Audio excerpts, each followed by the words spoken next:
Chapter 934. In the twilight, Chun Pippi and Tang Xiaotang looked at Yi Su uneasily. They did not know what to say. Haotian's instructions were like prophecies. God's calculation was never wrong. So who could jump out? Yi Su knelt down and bowed to Sang Sang. There was no nervousness on his face, only calmness. Today's meeting was very important for his preaching. Ning Ke and Sang Sang walked away in the twilight. When they were out of Linkhong, Ning Ke could not help but say something. He shook his head helplessly and asked, "Can't you say something auspicious?"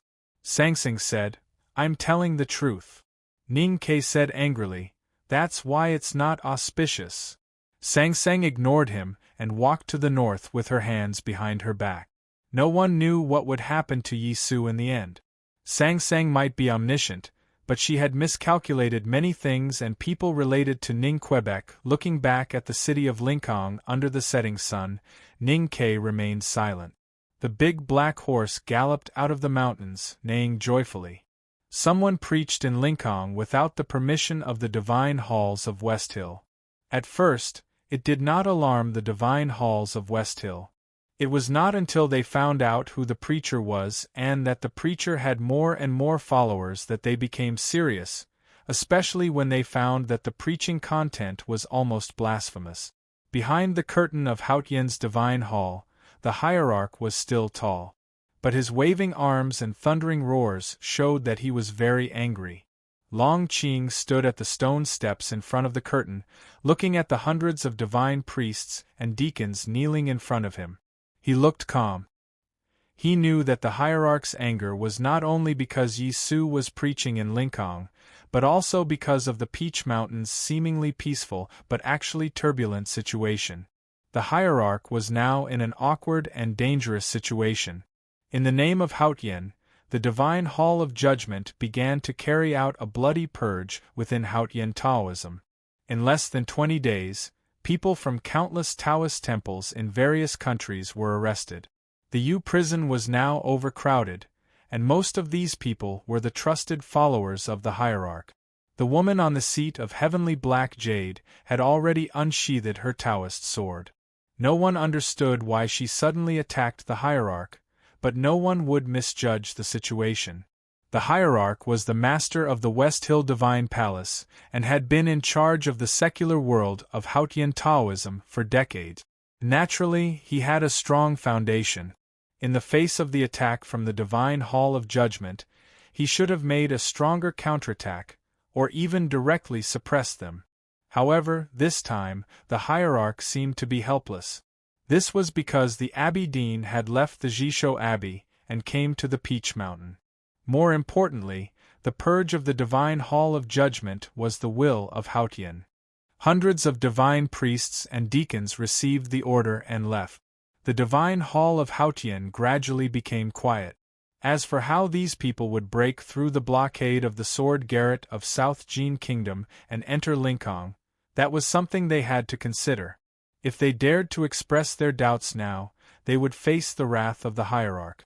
Long Qing bowed to the hierarch behind the light screen and left the Haotian Divine Hall. He walked silently on the cliff platform and walked into the dark Divine Hall of Judgment. Then he entered the Yu prison through the tunnel skillfully.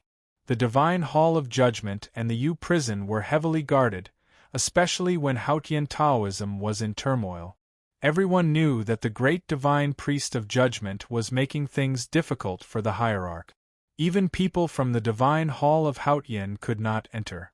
But Long Qing was an exception.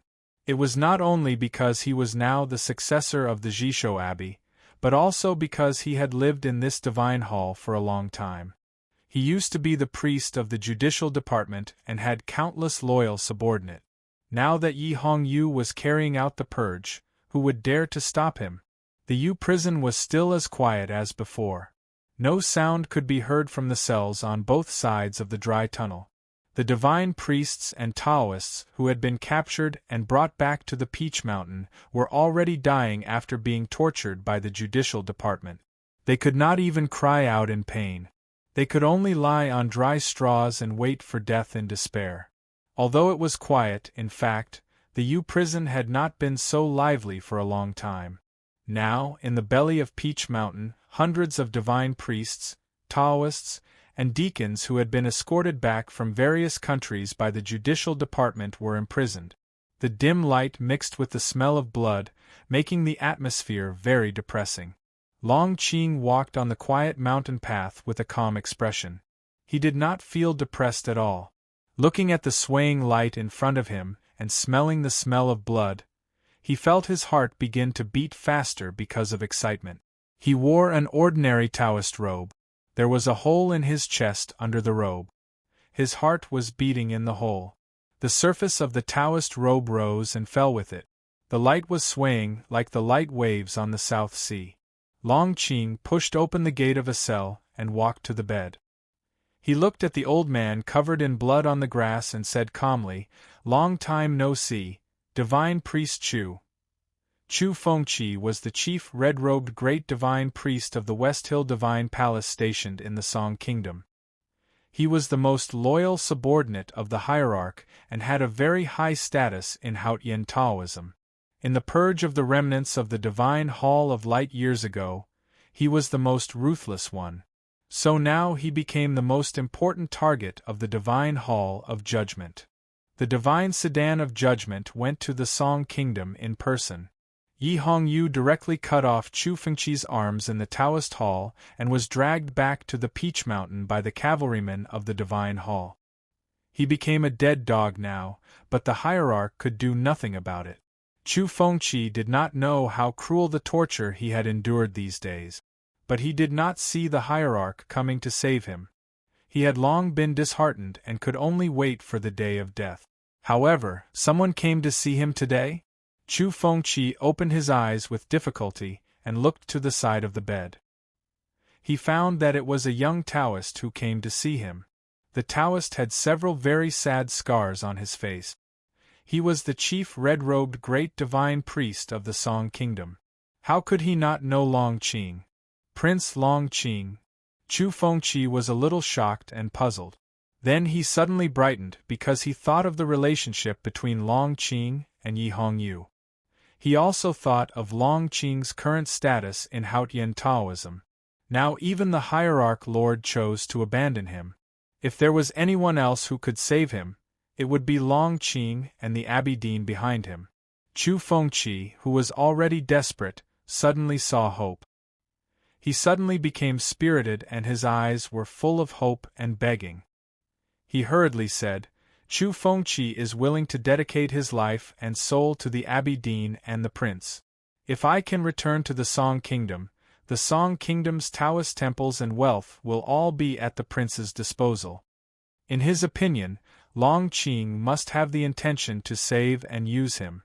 But now, he had nothing else that could move him except the Song Kingdom's countless Taoist temples and his private wealth. Long Qing looked at him quietly and said, "Look at me." Chu Fengqi was a little puzzled and looked at his eyes. Long Qing's eyes were very normal, black and white. But when he looked at them, a strange change happened. The dividing line between the black pupil and the white pupil disappeared for some reason. The worlds on both sides of the line began to touch and then melt. The black pupil faded, the white pupil turned black, and the black and white mixed together. It was the gray of the beginning of chaos. Within a breath, Long Qing's eyes turned completely gray. Looking at the gray eyes, Chu Fengqi suddenly felt very scared and his body became extremely cold. He subconsciously wanted to turn his head and look away, but found that he could no longer control his body. Chu Fengqi's cheeks suddenly became thin, and the blood on his body gradually faded. He tried to make a sound but could not speak. He wanted to push Long Qing away, but his arms had already been cut off by Yi Hongyu. He could only feel everything in his body flowing out in despair. Indeed, nothing was left out. Chu Fengqi's life, spirit, cultivation state, and psyche were all taken away by Long Qing's gray eyes. In an instant Chu Fengqi stopped breathing. Long Qing slowly closed his eyes, and when he opened them again, his gray eyes had become black and white again. There was nothing special about them. No one knew that there was now another person in his body. His sea of consciousness had gained an extremely rich sense of perception and some brand new knowledge. He had become slightly stronger. On the haystack, Chu Fengqi's body was curled up and looked very miserable. He did not understand that what moved Long Qing was not the hidden wealth in the kingdom of Song, but himself. Long Qing walked out of the cell calmly and came to the next cell. He pushed the door open and entered. Looking at the man on the bed, he said calmly, "Divine Priest Mu, long time no see." After a while, Long Qing walked out of the cell and went to the next cell. The quiet and terrifying process kept repeating. He had absorbed the cultivation of countless grassland powerhouses in the left king's palace of the East Wilderness, and his gray eyes had reached the advanced level. He did not stop until the early morning. The morning light came in through the stone window of the cell and fell on Long Qing's face. His expression was very calm, and his eyes were black and white. He looked like a young man with no distracting thoughts and a clear mind. The scars on his face were still there, and they did not fade because of the increase in his cultivation level. Instead, they became deeper, making him look very terrifying. He looked like the demonic gods in the murals in the divine temples. Long Qing looked at the morning light outside the window and sighed softly. Then he turned around and walked out of the U prison. When a powerhouse walked, he would take long breaths. As he breathed, the pink and wet heart and lungs in the hole in his chest kept pressing against each other, which looked very disgusting. However, in this dirty world of rotten flesh, there was a peach blossom looming and was about to bloom. The peach blossom was pure black for a while and then golden for a while. No matter which color it was so holy. Long Qing walked out of the divine hall of judgment and came to the cliff yard. He walked to the inconspicuous stone houses by the cliff. Years ago in the wilderness, Yi Hongyu forcefully lowered her state in order to break the binding of Lotus.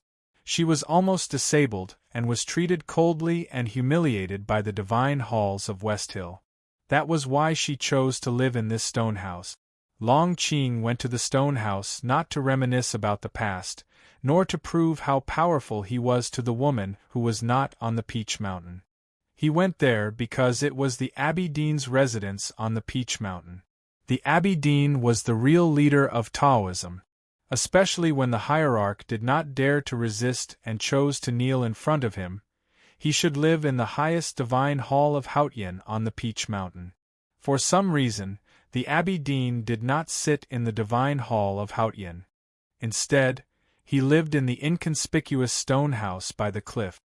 He also did not interfere in the affairs of the divine halls of West Hill. Long Qing did not understand what the Abbey Dean was thinking. Since it was proven that the hierarch had a high state but a weak Taoist heart, why did the Abbey Dean not just remove him from the position of hierarch? In the secular world, the hierarch was still powerful. But on the Peach Mountain, the Abbey Dean had the absolute loyalty of Zhao Nanhai and the others from the South Sea. Together with those elders, Ning Ke and Ning Ke, they could easily expel the hierarch from the divine hall of Haotian. He stood in front of the stone house and thought for a while. He still could not figure it out. He shook his head and pushed open the old wooden door. With a shrill squeak, he walked into the dark world. It was very dim in the stone house. If one did not look carefully, he could not even see the face of the Abbey Dean in the wheelchair. As for the middle-aged priest behind the wheelchair, he seemed to be one with the darkness. The Abbey Dean coughed slightly and was about to drink some water. The middle-aged priest's hand was always on the back of the wheelchair. Long Qing quickly stepped forward and picked up the kettle from the stone table. He filled a bowl with water and handed it to the Abbey Dean respectfully. The Abbey Dean seemed to be more energetic after drinking the water. He looked at Ning Ke and asked, "Are you confused?" Long Qing did not dare to hide it. He told him all his questions. The Abbey Dean did not explain in detail. He said calmly, "The great divine priest of judgment is doing what you want to do. If so, why are you so anxious?" Long Qing understood. But he still did not understand why Yi Hongyu would launch such a strong attack on the hierarch. Now it seemed that the Abbey Dean had already known the hidden reason. The Abbey Dean suddenly asked, "What do you think of Yi Su?" Long Qing thought about it carefully and said, "My senior brother is very talented." The Abbey Dean nodded slowly and said, "Yes, your senior brother does have a rare talent in Taoism. I used to think that his talent was inferior to Pippi. Now I think I was wrong." Long Qing thought that his senior brother had become a useless man. The Abbey Dean must not be referring to his cultivation state. He must be talking about his recent preaching in Lincoln City. The hierarch is very angry. He has sent people to Lincoln City to investigate. He said, "But in my opinion, my senior brother has only been preaching for a short time. Most of his followers are stupid and stubborn. There is no need to worry." The Abbey Dean looked at the thin booklet in his hand and said, "I wanted to sharpen your senior brother into the sharpest sword in Haotian Taoism. Unfortunately, his sword was destroyed by Jun Mo before the Verdant Canyon. I didn't expect that he would enter another realm because of this and might even achieve something beyond my imagination." The thin booklet was copied by someone sent by the Divine Halls of West Hill to Lincoln City. It recorded all the content of Yi Su's preaching. The sentences were simple and the principles were simple. But even the Abbey Dean was shaken. This chapter has 4,000 words. There are more copies today. To be continued. If you like this work, please come to Qidien.com to vote for me. Your support is my biggest motivation. Chapter 935. It was very quiet in the stone house. Long Qing looked at the booklet in the Abbey Dean's hand and wanted to say something. But the words that came out of his mouth were far from what he wanted to say. The Verdant Canyon is not open. It is difficult for the Tangs to go south. The Qinghe River is in the north. The South Jin Kingdom is isolated. Liu Bai is no longer in the Sword Garret. No one can protect Lincoln. If you want, I can kill them anytime. There is no hurry. Let's wait until the important matter is settled. The Abbey Dean said, "We have an honored guest today. Stand aside and don't miss any enlightenment." Long Qing was a little shocked.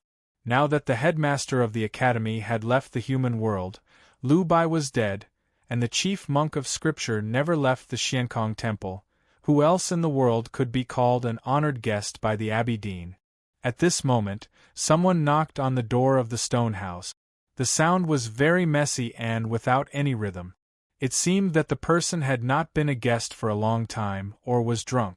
Long Qing opened the door with a harsh squeak. A breeze blew in his face with the intoxicating smell of wine and a middle-aged man in an ordinary robe. The middle-aged man looked very ordinary. He had wrinkles but did not look old. He had silver hair but did not look old. His skin was more delicate than a young girl's and his black hair was darker than a newborn's. It was impossible to tell his age. Or rather, it was a man without age. Long Qing was slightly stunned. Suddenly he thought of something. His pupils shrank and the peach blossom in his chest began to bloom. He was ready to fight with all his might. This man was not from the divine halls of West Hill. He could enter the Peach Mountain and come to the Cliff Plateau without any reaction from the powerhouses of the divine halls. Could only mean one thing. This man was in the limitless state. The next moment, Long Qing's eyes suddenly calmed down. The raging psyche power all went back to his sense of perception. The peach blossom in his chest slowly fell down and retracted its petals. Because the middle-aged man took off the flagon on his belt and began to drink. He drank very boldly like a tornado on the sea. He did not put down the flagon, but the wine kept pouring out. This man was in the limitless state. The limitless state and the limitless state were the great divine powers of cultivation above the five states. Long Qing finally met the Abbey Dean who could do both in the past 1,000 years. In the face of such a powerful figure, Long Qing knew that there was no point in risking his life, so he calmed down. At the same time, He guessed that this was the distinguished guest that his teacher had mentioned. "Senior, please." The drunkard walked into the stone house with a flagon in one hand and the other behind his back. He looked up at the layout of the stone house and mocked, "I haven't been to the West Hill for a long time. I didn't expect Taoism to be so weak." His voice was still as old as before, like old bricks rubbing against each other. It was so ear-piercing that it seemed to pierce right into everyone's heart. Long Qing's face became a little pale. He felt that his ocean of qi and mountain of snow was showing signs of instability and collapse because of the other party's words. He forced himself to take a deep breath and finally stabilized his Taoist heart and ocean of qi and mountain of snow with great difficulty with the help of the extremely overbearing psyche power. The drunkard turned around and looked at him. He was surprised that the young Taoist could calm down on his own. He said, "I take back what I said. The young Taoists are stronger than I thought." The Abbey Dean was now a cripple, but he did not seem to be affected by the drunkard's voice. He looked at Long Qing and said with a smile, "Yes, he has made great progress these years." The drunkard looked at the middle-aged Taoist behind the wheelchair and said, "You are even better." The middle-aged Taoist smiled and said, "Thank you." This middle-aged Taoist was very ordinary, so ordinary that he was easily forgotten and covered by the darkness. He had no reputation in Haotian Taoism or the world. Even the hierarch and Long Qing only knew that he was the Abbey Dean's junior brother and a cultivator in the Knowing Destiny state, but they did not even know his name. He seemed to be a nameless person.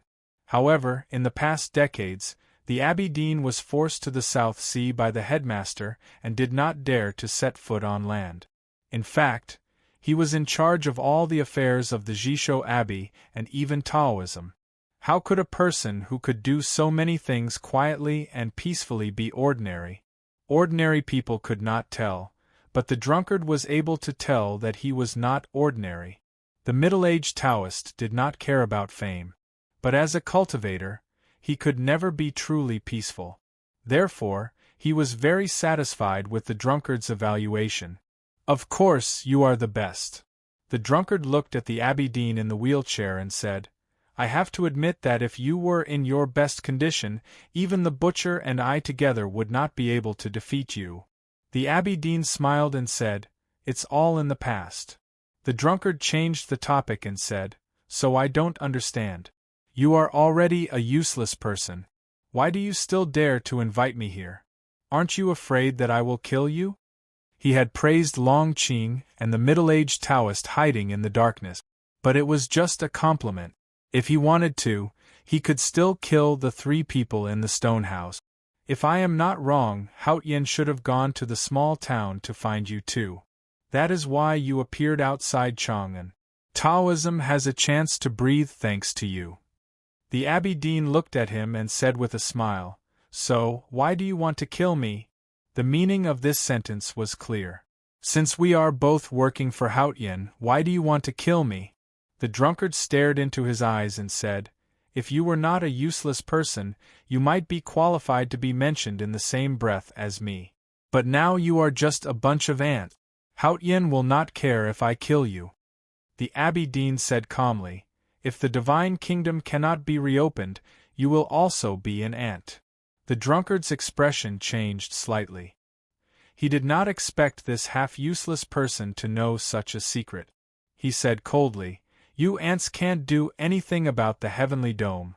The Abbey Dean said, "I heard that when the chief monk preached, there were countless flying ants bathing in the light. Although they did not fly to the heavenly dome, they burned into countless flames like the gate to the nirvana." The chief monk in this sentence was naturally the chief monk of scripture of the Xiankong temple. The drunkard understood what he meant. He frowned and said, "You are so arrogant. I wonder why Haotian thinks you are pious." The Abbey Dean said, "Haotian's view of the world will not be affected by the behavior of the world." The drunkard said, "I am not Haotian. I will be affected. I want to kill you even more now." The Abbey Dean asked, "Why do you want to kill me?" The drunkard said, Because your arrogance frightens me. Besides, I do not need a reason to kill. The Abbey Dean said calmly, You don't have to pretend to be arrogant, because it does not work on me. I know you are not Koharin or Lu Bai. You are just a man who loves to drink. The drunkard looked slightly serious and said, In your eyes, what kind of person am I? Gluttony for wine is the desire to indulge. Gluttony for meat is the desire of the tongue. What the two of you cultivate is desire.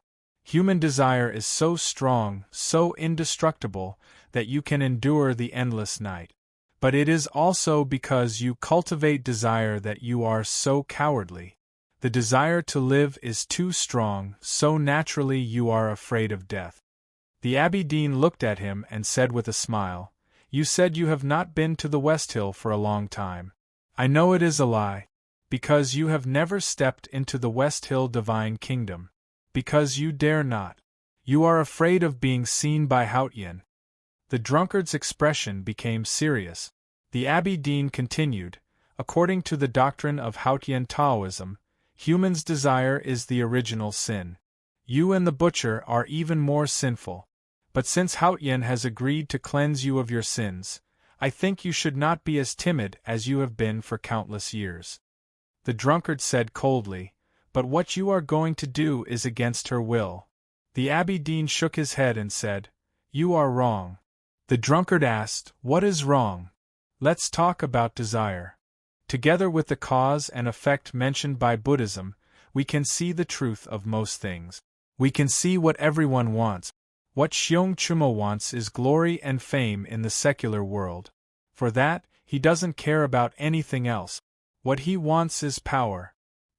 He glanced at Long Qing and then at the drunkard and said, You and the butcher want eternal life. But Haotian wants to go back to the Divine Kingdom. Maybe she will forget about it. As her followers, we have to remind her about it. If she really can't remember it, we have to find a way to send her back. The drunkard said, So it is not against her will? The Abbey Dean said, Correct. The drunkard was silent for a long time. He looked at the Abbey Dean and sighed, I have never met someone as strange as you. Forgive me for not being able to keep you company. The Abbey Dean said calmly, You have to. The drunkard said sarcastically, For countless years, Taoism has never dared to mess with me. Has it changed now? The Abbey Dean asked, What about Haotian? The drunkard said, If she told me herself, it would be one thing. But it is another if you guess her thoughts. Besides, your thoughts may go against her will. The Abbey Dean said, You can have a look first and then bring a message for me. The drunkard frowned slightly and asked, To whom?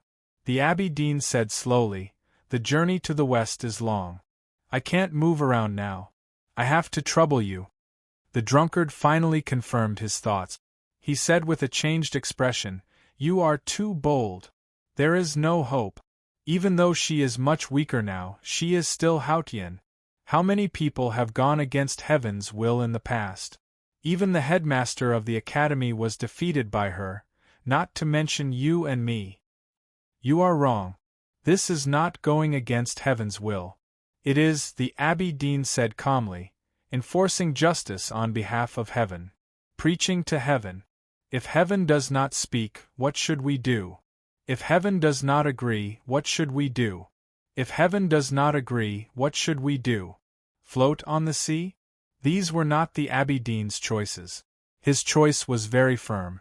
Since heaven does not agree, then I will enforce justice on behalf of heaven.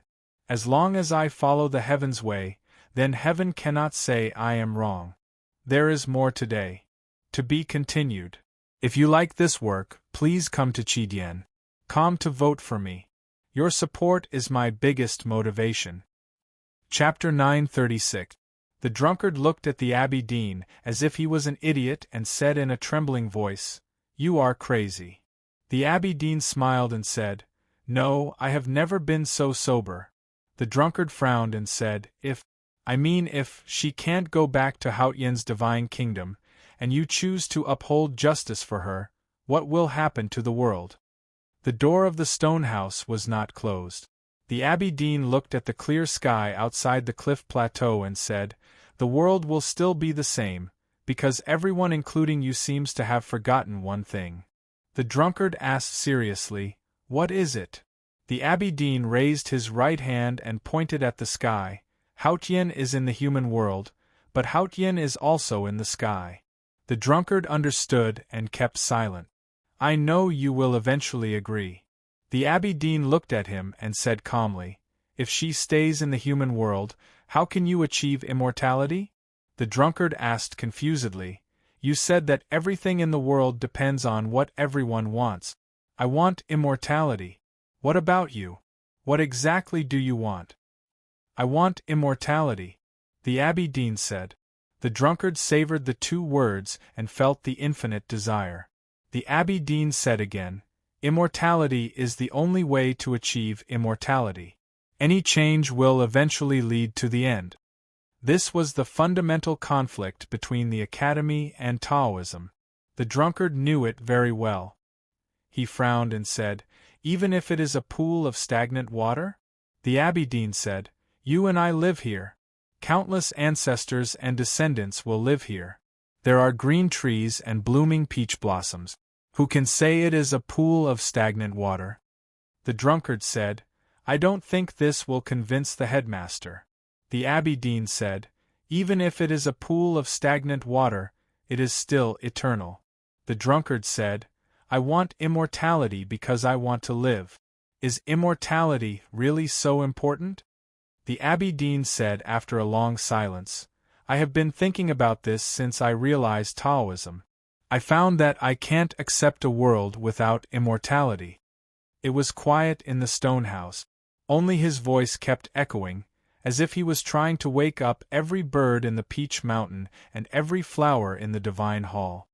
If everything is going to end, then what is the meaning of everything that has existed in time? Every time I think of this possibility, I feel incomparable despair. Don't you feel despair as well? The Abbey Dean looked at the drunkard and asked seriously. At the same time, he was also asking his younger brother and Long Qing in the room. He was also asking everyone in the world, including the headmaster and those in the academy.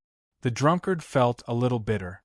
He did not know how to answer the question, because when he thought about it carefully, he found that there was a great horror hidden in it. The horror was so great that he did not dare to think further. He asked, "What about yourself? If you can't be eternal with heaven and earth?" The Abbey Dean said, "Everyone is a part of heaven and earth. As long as heaven and earth are immortal, so will we." The drunkard asked, "Even without your own subjective consciousness?" The Abbey Dean said, "It must be gratifying to know the immortal." The drunkard shook his head and said, "Your thoughts have deviated from the original meaning of life." The Abbey Dean smiled and said, "Isn't this the purpose of our cultivation? Life is a cultivation." Ning Ke had forgotten where this saying came from. But because he always felt that this saying was too pretentious to the point of being noble and elegant, he never forgot it. As Sang Sang traveled the world, she crossed great rivers and mountains and met many strangers and old friends. He suddenly realized that this saying was very reasonable. Then he realized that he had mixed up the two sayings. Life is a journey and life is a cultivation. The scenery on the journey kept changing, so did his mood. After leaving Lincoln, bypassing the Great Swamp and entering the Tang Empire along the south of Yen, Ning Ke was in a very good mood. He was finally home. The green fields were so beautiful, and the smell of manure in the wind was not so pungent. People behaved differently when they were in a good mood. Ning Ke's habit was to do the same simple thing over and over again, as if that was the only way to express the joy in his heart. For example, he would write on the ground with a branch, or grind on the whetstone with a hatchet, or hum parts of a song over and over again. He rode on the big black horse and held Sang Sang in his arms. Although it was difficult for him to hold her tightly because of her figure, it did not affect his mood. "Hey Jude, la la la la la." He only remembered the first line of this song from his previous life. He repeated it for another reason other than joy. The more he sang, the happier he became. Even his eyebrows flew up as if he was dancing. Sang Sang did not have any reaction at first, but as she listened to him singing this song, her face became more and more gloomy, as if her cheeks were wet with dew. This situation lasted for a long time. No matter how slow Ning Ke was, he finally noticed her displeasure. He moved forward and looked into her eyes. He asked confusedly, "What's wrong?" Sang Sang said, "I don't like being called a black pig." Ning Ke then realized it. He held back his urge to laugh and said, "You are so white now. How could they be talking about you? Don't be so sensitive, okay?" Sang Sang said, "I'm not happy because you are still thinking about the black in the past." The misunderstanding because of the song was after all just a small episode in the journey. The two rode on the big black horse all the way to the east. They saw wild rape flowers and colorful farmhouses. Finally, they arrived at Chang'an. The majestic city rose into the clouds and was unparalleled. Many years ago, when they returned from the city of Wei to the south and saw the majestic city, they had a lot of emotions, but now they were very calm because they had lived here for a long time. Ning Ke was actually a little excited because he had brought Haoyan home. "I didn't say we were going to the city." Sang Sang's words were like a basin of ice water, drenching his heart. He thought about it and said, "I really have no reason to ask you to go to the city." Haoyan had come to the human world. If there was anything that could threaten her safety, it would be the god-stunning array in Chang'an. Even if it was incomplete, it still made her vigilant. They came to the pavilion beside the state highway and looked at the majestic city in the distance. He was silent for a long time and then asked, "If this is not the end of this journey, where is it?" Sang Sang said, "If this is the end of your journey, then you can leave." Ning Ke was silent. It was not until they returned to Chang, and that he realized the war between Haoyan and the human world was far from over. The journey would continue. He could threaten her with suicide and ask her to go to Chang'an with him. But he did not want to do that because it was meaningless and it did not mean victory. The day when Sang Sang was willing to go to Chang'an was the day of victory. The pavilion was 10 miles away from the city. Ning Ke looked at 10 miles away and seemed to be able to see the old black brick city wall. Then he saw the city gate slowly open and a scholar holding the hand of a youth walked out. It was eldest brother who was still wearing a cotton-padded jacket in the warm spring day. The academy protected the country. The youth held by eldest brother was naturally the current emperor of the Tang Empire.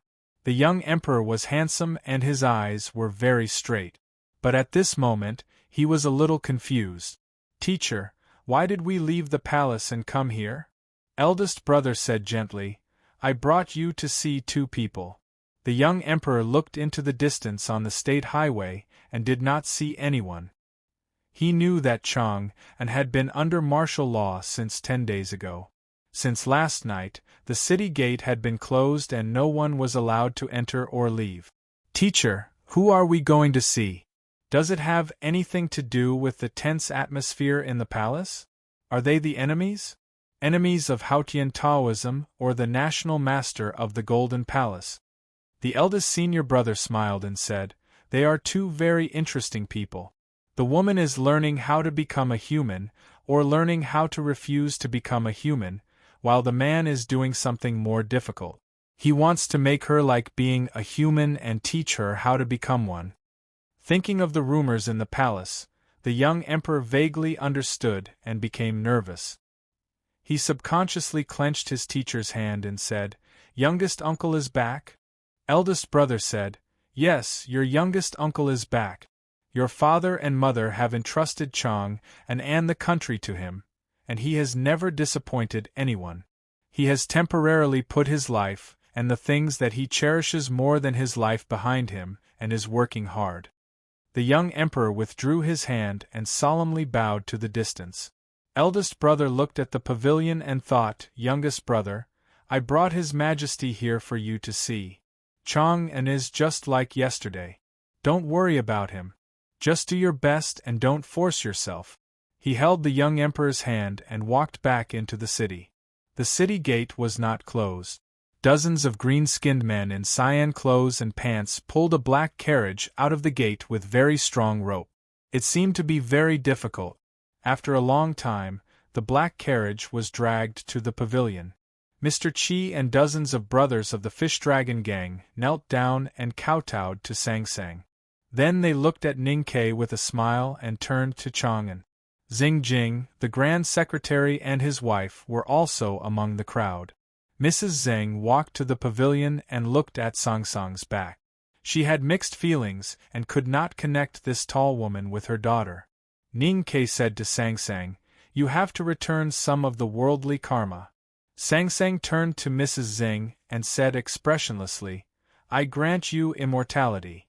Ning Ke felt helpless and thought, "What do you think immortality is? Cabbages?" Mrs. Zheng did not hear clearly what she said. Hearing the familiar voice, her heart trembled and she subconsciously took 2 steps forward. She felt that Sang Sang's aura was so familiar. Without hesitation, she grabbed Sang Sang's sleeves and held her tightly in her arms. She cried in a trembling voice, "My son, what's wrong with you?" Sang Sang frowned and was a little unhappy. Ning Ke looked at her and thought, "If you came to the human world for cultivation, then the hugging and crying in the Spring Breeze Pavilion is an experience that you can't avoid." Sang Sang knew what he was thinking. It was not that she guessed or calculated, but she really knew what he was thinking. She heard his voice and then she quieted down. She quietly let Mrs. Zheng hug her, and let her hot tears wet her flowery cyan clothes. Her face was expressionless and no one knew if she had realized something. 3 chapters with 10,000 words. Is this a small weekend surprise? There will be more surprises in the future. Please look forward to it. To be continued. If you like this work, please come to Chidian.com to vote for me. Your support is my greatest motivation. Chapter 937. Since they were leaving the pavilion, there was bound to be a farewell. Xing Jing comforted his wife in his arms. His wife turned around from time to time and looked at Sang Sang in the pavilion with teary eyes. Sang Sang was still expressionless. She looked down at the tears left by Xing Jing's wife on her clothes. The tears quickly disappeared and no trace could be found. Ning Ke looked at the magnificent city in the distance and thought, "How can there be a perfect way to live up to both Chang'an and Qing?" On a threshing ground in a village dozens of miles south of the city, the drunkard slowly put down his flagon and looked somewhere with mixed emotions. He was sad and confused. On the cliff plateau of Peach Mountain countless miles south of the city, the Abbey Dean sat in a wheelchair and looked at the blue sky outside the stone window. He sighed with emotion and said, "It seems that Haotian really needs our help." Long Qing asked, "What do we need to do?" The Abbey Dean said, "Haotian knows very well what we should do. What we need to do is to prepare her for the future and welcome her arrival." The city gate of Chang'an was closed and there was no one around. It looked very lonely, but no one knew that at this moment, countless eyes were looking at the farewell pavilion in the south of the city. Sang Sang knew that many people were looking at her and waiting for her decision. But she did not care. She was Haotian, and no matter what she did not need to explain to human beings. The big black horse pulled the heavy black carriage consciously. Ning Ke walked into the carriage and found that the academy had prepared everything he needed. He took out something from a secret compartment and inserted it into the intersection of the talisman lines on the carriage wall. As a very faint light appeared, the talisman array on the wall of the carriage was instantly activated. The carriage made of iron and steel turned into a hair on the dust. When Sang Sang walked into the carriage, he was packing his luggage: the black arrow case, the black iron cutlass, the black umbrella, and the black carriage. It really looked like a world of night. The black carriage drove through the straight and spacious official road, past the tombs of Yen Sei and Wei Guangming, past the dry reeds that looked like wheat seedlings in spring, and came to the green meadow. Behind the green meadow was a towering mountain. In front of the mountain was a unique and elegant building. In front of the building was a newly repaired stone archway, from which came the sound of reading. "Do you want to go back to the academy?" Ning-Ke looked at the familiar house and asked Sang-Sang. Sang-Sang didn't say anything and just shook her head. Suddenly, the sound of studying in the classroom of the academy stopped for some reason. Then, two extremely clear and distant sounds of flute and zither played harmoniously, as if they were welcoming a distinguished guest. Ning-Ke walked out of the carriage and saw senior brothers Shimin and Beigong, who were holding zither and flutes, seventh sister and the remaining senior brothers, Professor Huang He, and the female mathematics professor who was still wearing a blue gown today. Somehow, he felt his eyes moisten. Sang-Sang sat in the carriage, quietly listening to the sounds of the zither and the flute. After a long time, she finally lifted the green curtain in front of the carriage and came to the meadow among the flowers and trees. Many students of the academy ran out and looked curiously and confusedly at the black carriage on the meadow, wondering who it was. It actually alarmed the entire academy. These ordinary students in the front yard were newly recruited this year. Ning-Ke didn't know any of them, and no one knew him. He said to fourth brother, "I hope they can live longer." In the war against the Tang Empire 2 years ago, all the students of the academy, whether they were in the army or serving as officials in the harsh border commandery, suffered heavy casualties. He took Sang-Sang to walk in the human world and endured endless pain and torture without giving up. Naturally, he didn't want such a thing to happen again. Fourth brother looked at him and said, "That depends on you, youngest brother." Ning-Ke said, "Please rest assured, senior brother. I will try my best." Fourth brother nodded with relief, and then turned to look at Sang-Sang among the flowers and trees. He bowed deeply to the ground, and the disciples and instructors of the academy at the back of the mountain of the academy also bowed deeply to him. Although they were hostile to Haotian Taoism, most of the Tangs were believers of Haotian. Therefore, no matter where Sang-Sang went, as long as they knew her identity, they would definitely bow to her and wish they could be as low as the dust. After all, the academy was the academy. It was natural for them to bow to Haotian, but they wouldn't kneel because they used to live with her and because Haotian was their enemy. When they bowed, they naturally couldn't play the zither or flute. The music had already stopped. Shimin Weiyang held the zither in his arms. When he straightened up, his eyes were already red. He stared at Sang-Sang among the flowers and finally shed tears. He said, "Why are you still alive?" Sang-Sang was still expressionless. She said, "I will never die." At this time, seventh sister had already spread the flower cloth on the meadow and was putting the prepared food on the cloth. Hearing this, she hurriedly said, "Let's eat first. They have to continue their journey." Just like in the shabby alley of Linkong City in the South Jin Kingdom, people who had lived in the academy would always think that eating was more important than anything, even if it was Haotian. Interestingly, Sang-Sang still seemed to have the habit of living in the back of the mountain of the academy. Although she didn't say anything, she accepted Mu Yu's words and sat down beside the flower cloth. Shimin Weiyang wiped away the tears on his face and sat by her side. Picking up a pair of chopsticks, he placed all of the vinegar-soaked cabbage heads into his own bowl. Then, he continuously sent them into his mouth. Only when his cheeks were bulging did he remember that he should chew them a bit. He chewed hard, and the cabbage heads in vinegar made a crunching sound between his teeth. It was unknown whether it was too sour or something else, but he frowned and seemed to be in pain. Sang-Sang was a little unhappy, which made Shimin Weiyang happy. He didn't care whether you were Haotian or not. As long as you thought about it, you would turn into ashes. Anyway, you wouldn't be able to eat happily today. The farewell meal was not the last meal, so there was no need to eat miserably. However, it was impossible to eat happily in such a situation. If it weren't for the fear that they would never see Ning-Ke again, people in the back of the mountain of the academy wouldn't have invited Sang-Sang to dinner. It was quite possible that they would treat her to a few cuts. The picnic among the grass and flowers soon ended. Sang Sang returned to the horse carriage, and the onlookers gradually dispersed. Ning Ke finished talking with his senior brothers and sisters and was about to leave. However, seventh sister Mu Yu pulled him aside and whispered something to him. Ning Ke couldn't help but frown when he heard what she said. "Which direction are we going?" he asked Sang Sang when he entered the carriage. Sang Sang said, "To the west." After a moment of silence, Ning Ke asked, "Why does everyone have to go to the west?" Sang Sang said, "Has Jun Emo gone there?" Ning Ke said, "Second brother is going to cultivate Buddhism.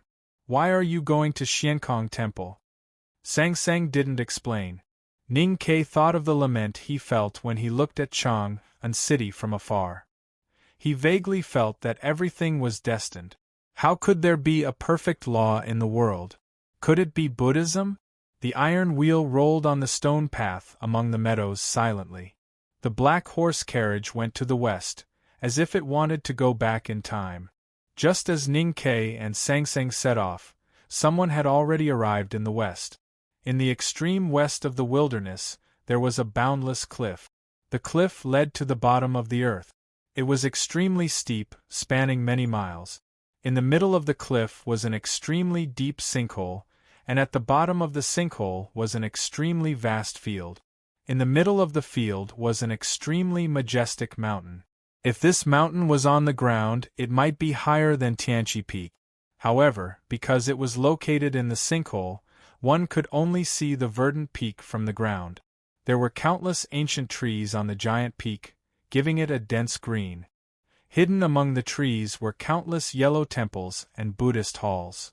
These temples and Buddhist halls together formed the unknown place of Buddhism, Xiankong Temple. The drunkard stood on the edge of the cliff and looked at the giant peak in the distance. He looked at the peak that was parallel to his line of sight. After a long silence, the expression on his face gradually became cold. In terms of cultivation time, the Buddha was later than the drunkard and the butcher.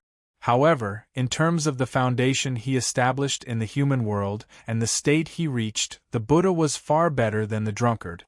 As the Abbé Dean said, the drunkard and the butcher cultivated their desires, and they had cultivated to the extreme of human beings.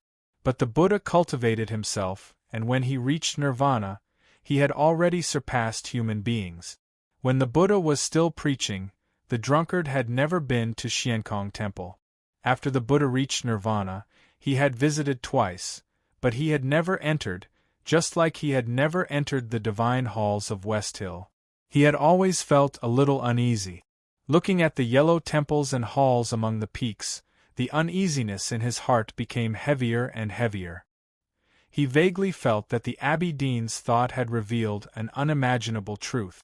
A clear and distant bell suddenly rang in a temple among the giant peaks. The bell rang through the forest and swept over the eaves. It took a long time for the bell to reach the wilderness beside the giant sinkhole and into his ears. There were two roads from Chang'an to the western wilderness. One was to go straight west, cross the Pamir Mountains, enter the Ueluan Mountains, and then go straight up to the western wilderness. The other one was to go north to the wilderness and then go straight west. Sang Sang said to go west, but did not say how. So Ning Ke chose to go north first, because there were many familiar sceneries and things along the way. He thought she would be touched. They went all the way north. The black horse carriage passed through Hebei County and went straight to Min Mountain. They passed by the road where he found her, and the forest where the old hunter used to live, but her expression did not change at all. Ning Ke was not disappointed. He believed that one day, Sang Sang would be touched by the memories, and her humanity would triumph over divinity, and she would become a real human being. At that time, he would be able to sing with her. Of course, they would not sing Black Pig, but the poem that was used to kill people. Ning Ke kept this optimistic thought, or hope, until the horse carriage passed through the northern mountain road and came to the familiar earthen city. Then he realized that everything had changed. Please allow me to wish Miss Dobe a happy wedding and today. To be continued. If you like this work, please come to Chidien.com to vote for me. Your support is my biggest motivation. Chapter 938. It was late spring in the Central Plains, but the northern frontier fortress did not feel cold at all. Instead, it began to heat up earlier. The weather in recent years was as unpredictable as Hautian's mood. Along with the heat came the dryness. The border of the wilderness had always had little rain, and now it was even more dusty. Although the grass in the wilderness was stubbornly green, it was covered in dust and looked very ugly. It was even more so in the city of Wei. The mud walls were scratched by the northwest wind, and dust was flying everywhere. If it were in the past, the muddy veterans would be cursing on the shabby barracks, and the General Ma would be sighing at the muddy wine in his bowl. Now the dust was still flying, but those scenes could no longer be seen. There were traces of the war 2 years ago in the corners of the walls. The wind could cut the mud walls, but it could not erase the old black blood stains. The slightly astringent well had been filled with sand by the barbarians, and the shabby barracks had long collapsed. The dilapidated and abandoned town was uninhabitable, and there was no one in it. There was no one in the city of Wei, but there were people outside the city. Dozens of tents stood firm in the wind and sand. From time to time, prayers and incantations could be heard. The barbarians who were used to living in the wild seemed to be living happily. Although he was exposed to the scorching sun and strong wind, Ning Kei's face became paler and paler. He looked at the dead city in silence, and no one knew what he was thinking. Song Song's spirit was much better than before. She sat by the window, looking at the tents and feeling the pure spiritual power from the heart. She looked calm. After years of unremitting efforts of Hautian Taoism, the most powerful force in the wilderness, the Golden Tribe Royal Court, finally changed its original faith and bowed down to the divine light of Hautian. They worshipped the everlasting heaven, which was also Hautian, and also Sang Sang. The wind outside the city of Wei gradually stopped. A cloud floated in from nowhere and blocked the scorching sun. The wind from the depths of the wilderness also became much cooler. The barbarians walked out of their tents and enjoyed the rare comfort. Their faces were filled with cheerful smiles. Some pious elders kissed the ground and thanked Hautian for the blessing. Ning Kei looked back at Sang Sang and asked, "Your cloud?" Sang Sang did not answer him. She lifted the green curtain and got out of the carriage. She walked slowly in the tent, feeling the respect and love of the barbarians.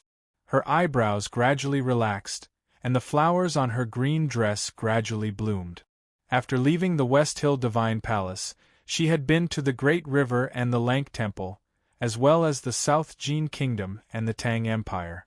She had never felt like this in those places. Only now did she feel like she was walking in her own world.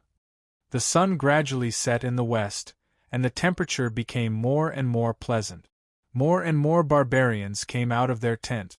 The women began to prepare dinner, and the men began to pile firewood for the night bonfire. It was very lively. No one could see Sang Sang and him.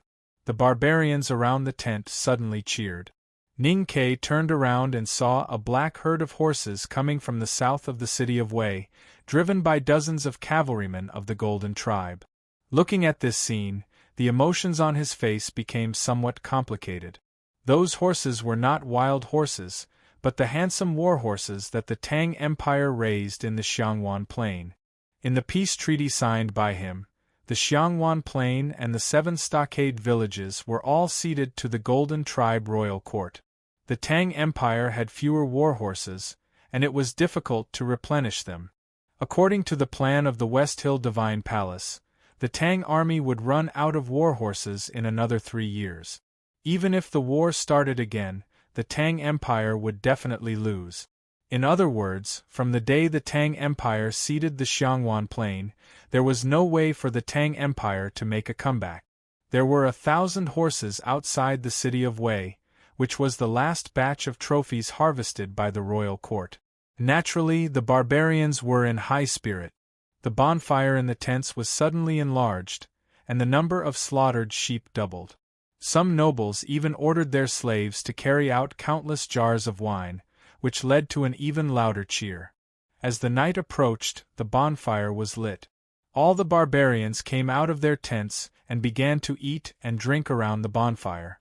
When they were drunk, they began to wrestle and play, and young men and women began to dance enthusiastically. Ning-Ke stood outside and looked at the scene calmly. In fact, it took him a lot of effort to control himself from looking at the ruins of the city of Wei. The livelier the barbarian tribe was, the more deserted the earthen city was. The happier the barbarians were, the sadder the earthen city was. The brighter the bonfire was, the angrier the earthen city was. The big black horse sensed his mood and slowly lowered its head. At this time, Sang Sang had finished her tour of her world and walked back to the horse carriage. She looked at him and asked, "Are you very angry?" Ning-Ke calmly said, "Yes, I am very angry." Sang Sang asked, "Why?" Ning-Ke did not look at her and said, "This is a human emotion. It has nothing to do with you." Sang Sang said, "Although I am not a human, I can analyze this kind of emotion." Ning-Ke said, "You won't understand." Sang Sang said, "Then you have to tell me." Ning-Ke said, "I am angry because of these barbarians, but I am more angry because you are not angry. This makes me very sad and disappointed, and I even start to doubt my own thoughts." Sang Sang said, "Why should I be angry?" Ning-Ke turned to look at her for a long time and said in a slightly cold voice, "You have lived here before." Sang Sang's expression did not change. She said, "I have lived in many places." Ning-Ke stared at her eyes and said, "The people in the city of Wei used to love you so much." Sang Sang looked at the deserted earthen city in the night and was silent for a while. Then she pointed to the barbarians who were celebrating around the bonfire and said, "These people also love me very much." Ning-Ke suppressed his anger and said, "How can it be the same?" Sang Sang said calmly, "They are all my people. I treat them the same."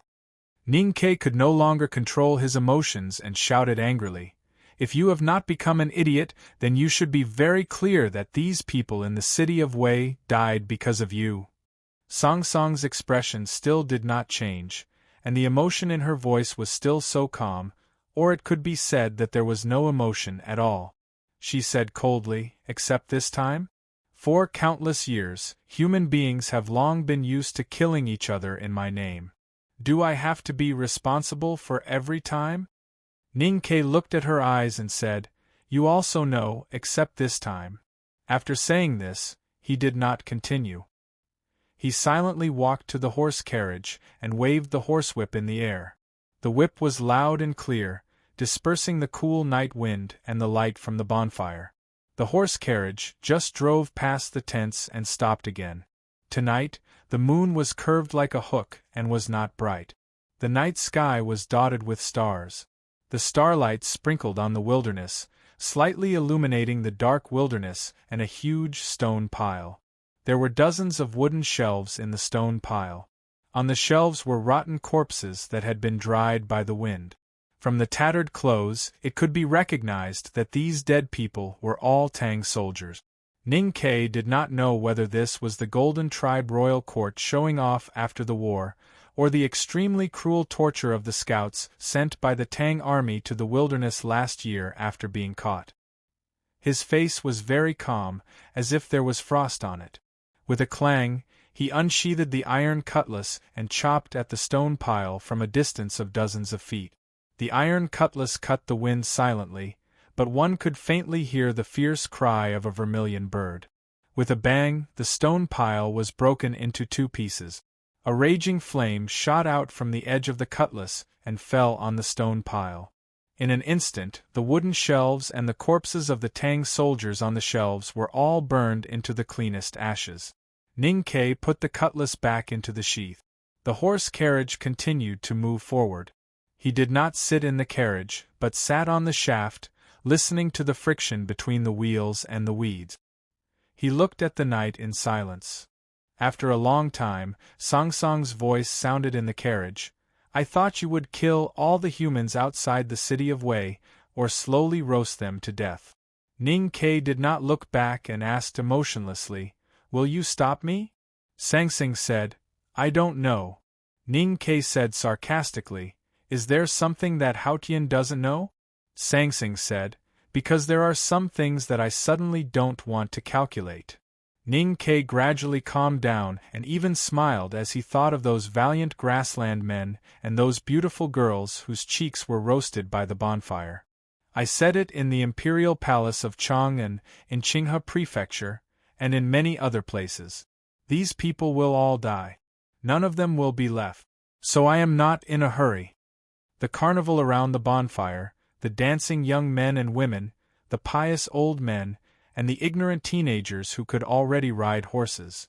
If such a beautiful scene was destroyed, what kind of beauty would it be? Sang Sang's voice was a little cold. "Do you think I will allow it?" Ning Ke said, "So I will defeat you first and then kill them all." This journey was backtracking. One part of it was from the Lank Temple to Chang'an, and another part was from the city of Wei to the west. The same two people, the same black horse and the same black carriage. However, in those years, the sky was full of clouds and crows. Today it was so quiet. After leaving the city of Wei, Ning Ke became much quieter. He talked less and less with Sang Sang, and the time he spent staring at the green grassland became longer and longer. When passing by Shubi Lake, according to his original plan, he would definitely rest here for a night and let Sang Sang relive some of the past. However, he suddenly changed his mind and continued to move through the night. Sang Sang understood his emotional problem, but she did not care. At least Ning Ke could not see that she did not care. Moreover, what she had to consider was indeed more important. Haotian could calculate everything in the world. She calculated that there would be a very satisfactory result of this trip. However, when she was thinking about the green grassland, she once again confirmed that there was something she could not calculate. Because she could not calculate it, she had to see it with her own eyes. After seeing the world that belonged to her, she wanted to see people or things beyond the world, and then she left. There is still one chapter left today. I have to walk the dog now, so the update time may be late. Those who have to work or go to school tomorrow, don't wait. You can read it tomorrow. To be continued. If you like this work, please come to Chidian.com to vote for me. Your support is my greatest motivation. Chapter 939. Ning Ke was silent because of the negative emotions of disappointment and anger. Sang Sang, who rarely spoke, was even quieter now. That was because they had left the barbarian settlement. The vast and desolate scenery was devoid of human habitation. The further they were from the human world, the further they were from the human world. The only difference was that they were far from the human world. They crossed the wilderness along the route they had taken before. When summer came, the black horse carriage also came to the edge of the swamp called Quagmire. The smell of wet rot and fog appeared in front of Ningquebec. If it was in the past, he would naturally feel that there were many dangers hidden in the fog of the swamp. But now he did not care at all, because Haotian was in the carriage, and because he knew who the master of the swamp was. The black horse carriage entered the fog, and the carriage emitted warm light. The light came from Sang Sang's body. It was not hot and dazzling, but extremely tough. No matter how wet and heavy the fog was, it could not stop the light from spreading endlessly. In just a moment, the fog around the horse carriage was swept away by the light, revealing the blue sky above and the true appearance of the swamp. There was mud everywhere, and the seemingly shallow water was covered with greasy green moss. No one knew how many terrible pools were hidden below, and it was impossible for ordinary people to walk out alive. It was not difficult for Ning Ke and Sang Sang. The black horse carriage was as light as a feather, and the wheels rolled over the water without leaving any marks, not even the moss. The sinister flood dragons in the pool and the strange beasts lurking in the water were peeping at their carriage from afar. Because of their lack of intelligence, they could not feel the power of Haotian, but they were instinctively afraid and did not dare to come close to provoke them. But the big black horse was still vigilant, for it did not want to be bitten. Ning Kei's iron cutlass suddenly became hot, and a bright red flame flowed out of the scabbard. It turned into a dark red vermilion bird in the air in front of the carriage, howling at a direction in the distant fog. The vermilion bird was the killing talisman of the god-stunning array. What could wake it up was naturally not the flood dragons or strange beasts, but a stronger enemy. It kept howling at the distant fog, looking extremely nervous. After entering the swamp, it was safe and sound. Ning Kei felt like a fox exploiting the tiger's might. At this time, when he saw the vermilion bird's intense reaction, he could not help but feel a little nervous and vigilant. Sang Sang was not nervous. She only felt that the vermilion bird's cry was a bit unpleasant and harsh. She reached out through the blue curtain and held its neck in the slightly stuffy wind. Then the cry stopped abruptly. The vermilion bird was a divine talisman at the peak of the knowing destiny state.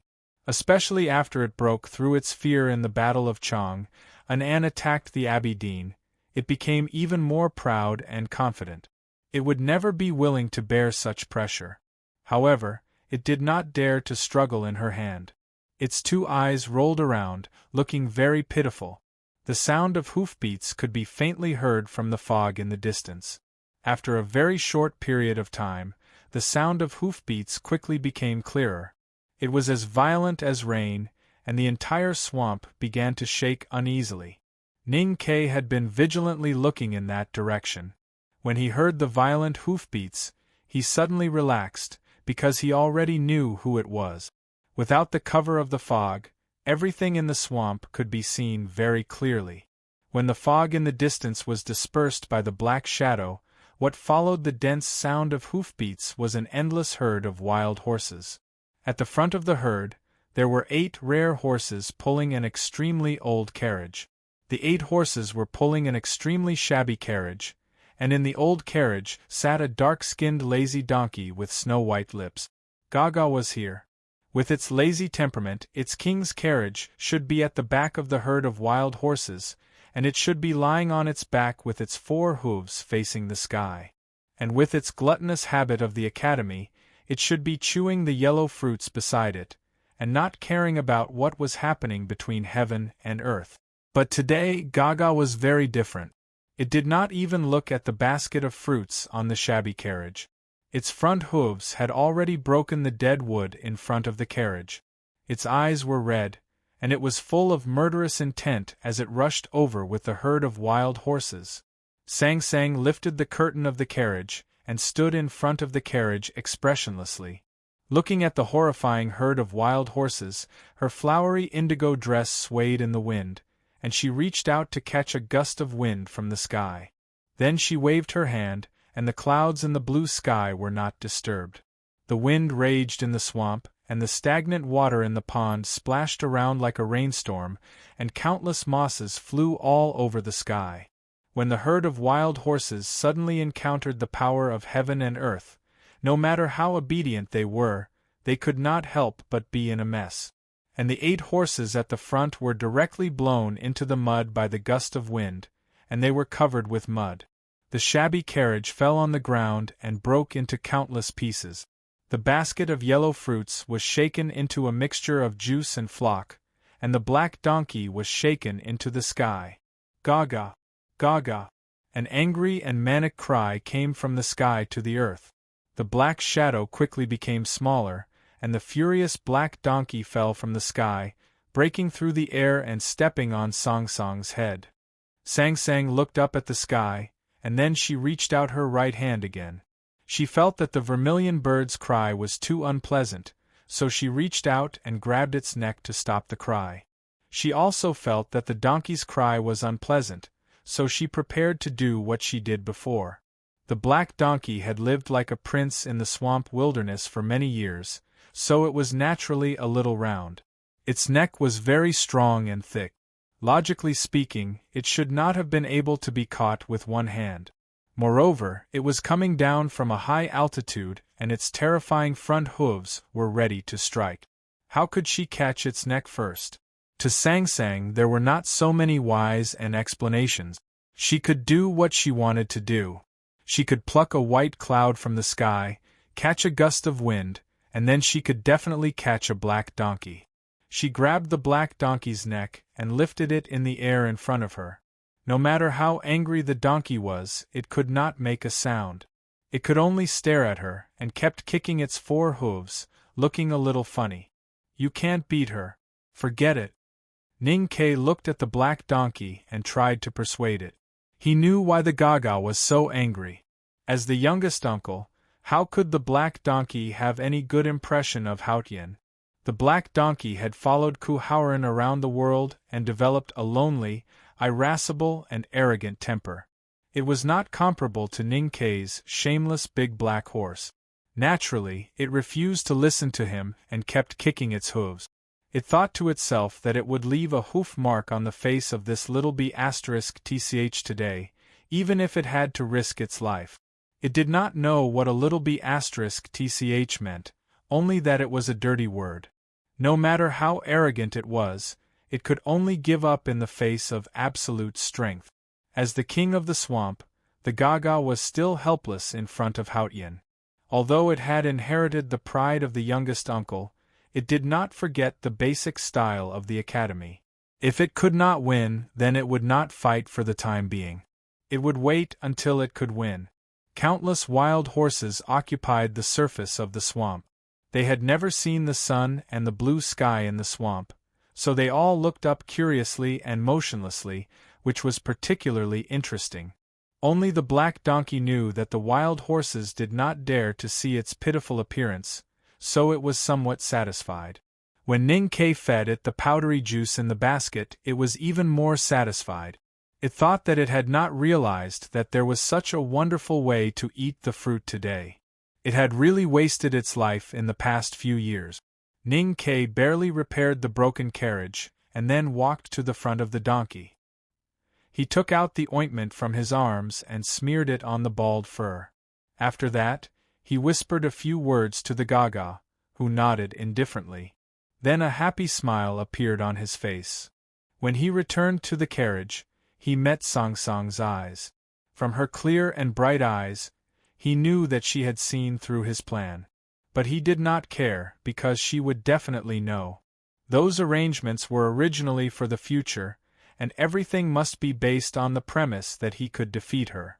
Sitting in the broken carriage, the Gaga led the countless wild horses to the fog on the other side of the swamp. It could not avenge its master, but it had tried its best and should have no regrets. But why did the old black donkey on the carriage make people feel so sad?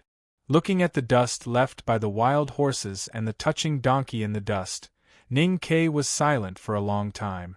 Then he asked, "What kind of person was youngest uncle?" Youngest Uncle Cuhuaran was a legend in the back mountain of the academy and also in the human world. Ning-Ke inherited his mantle, but did not know him very well, although he had heard many stories. Why did he pull out his sword to the sky? How did he leave the human world? What was he thinking at that moment? What on earth happened in the wilderness at that time? This was a secret that no one knew, not even the headmaster of the academy. Only the dead youngest uncle and Haotian knew.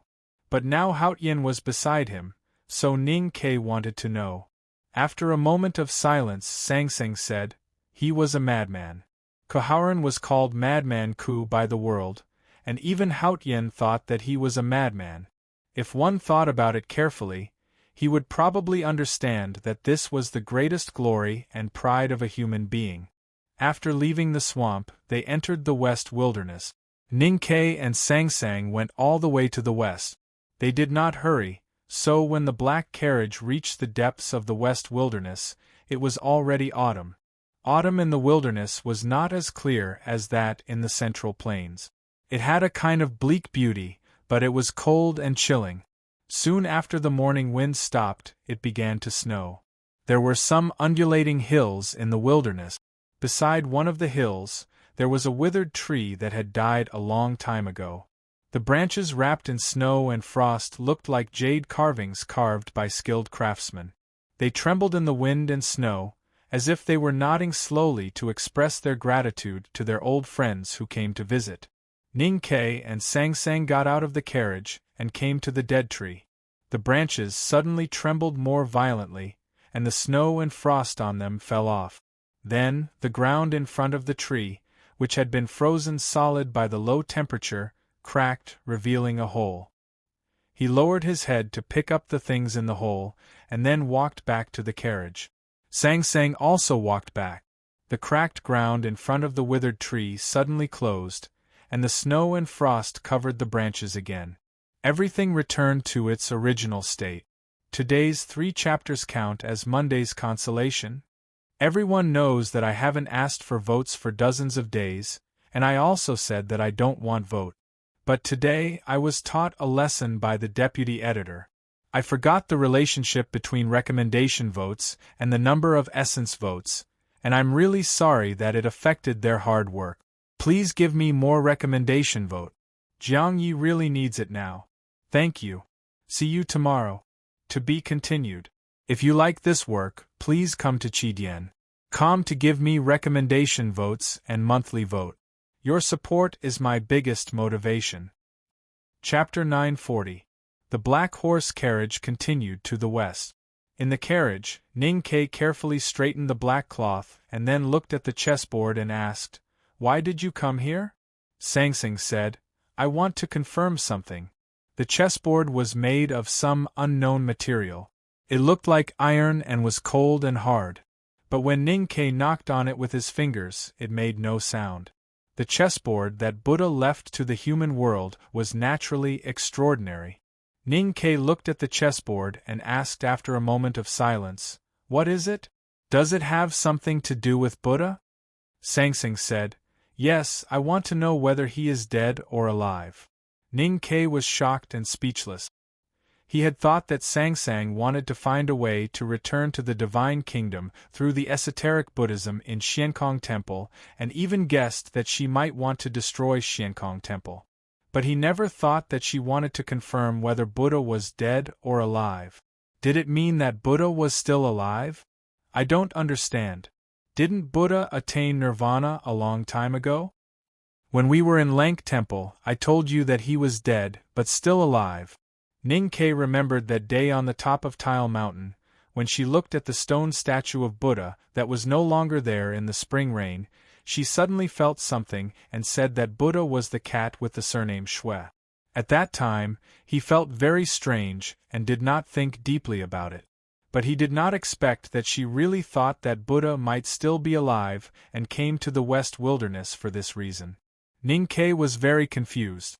Buddha had attained nirvana. How could he still be alive? What is nirvana? Sang-Sang asked. Ning-Ke was slightly startled and said, "Nirvana is the highest state of Buddhism." Sang-Sang said expressionlessly, "If nirvana means death, why not just call it death?" The question was very simple and even unreasonable. But Ning-Ke could not answer it, because he was very clear that her question had actually explained the problem. Sang-Sang looked out of the window at the snowy wilderness and said, "Just like your teacher, Buddha also thought about how to defeat me. He wanted to use his wisdom to understand me, but he could not do it. So he wanted to see through cause and effect and then jump out of it. If he could survive time, he could survive me. But who can really jump out of cause and effect and surpass time?" Ning-Ke said, "So?" Sang-Sang said, "The Buddha hid himself so that I couldn't find him. When the time comes, he will wake up." The so-called fated chance was hard to describe. Perhaps it was when she returned to the Divine Kingdom, or when she found it difficult to leave the human world and became weaker day by day. A mighty person like the Gautama Buddha must have his own plan. Ning-Ke understood a little, but he was more confused. Haotian was omnipotent and omniscient. How could he not know the life and death of the Buddha?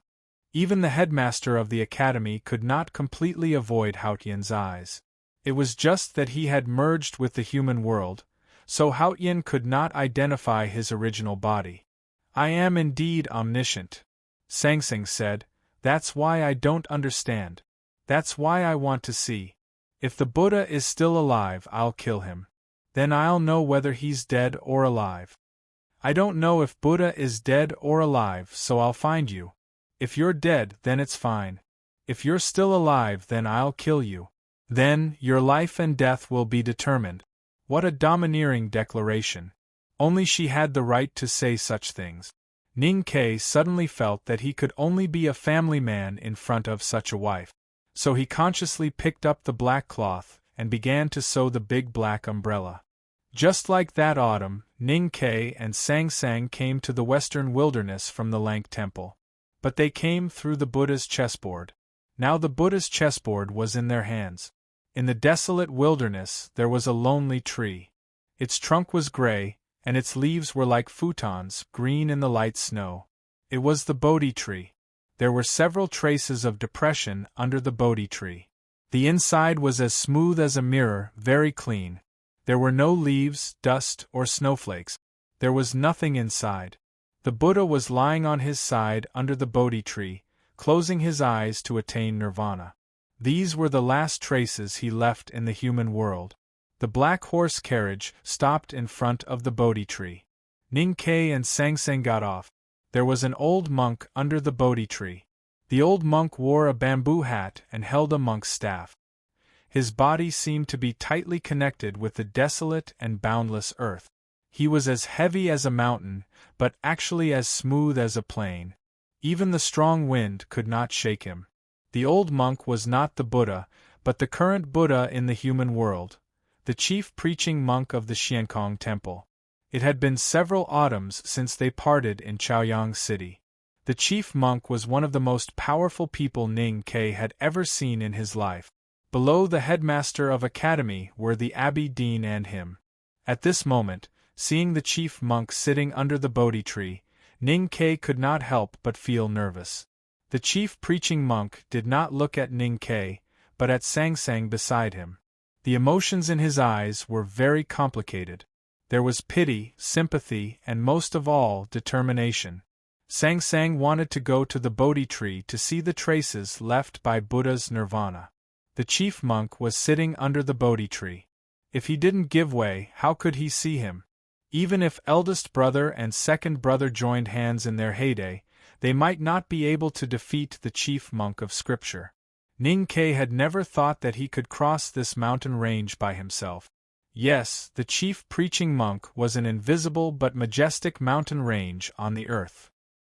His feet seemed to be in the wilderness, and the staff in his hand was the giant tree in the mountain range. "Senior, please make way," Ning Ke said. The chief monk looked at him quietly and asked, "Why should I give way?" Ning Ke said, "We want to see the Bodhi tree."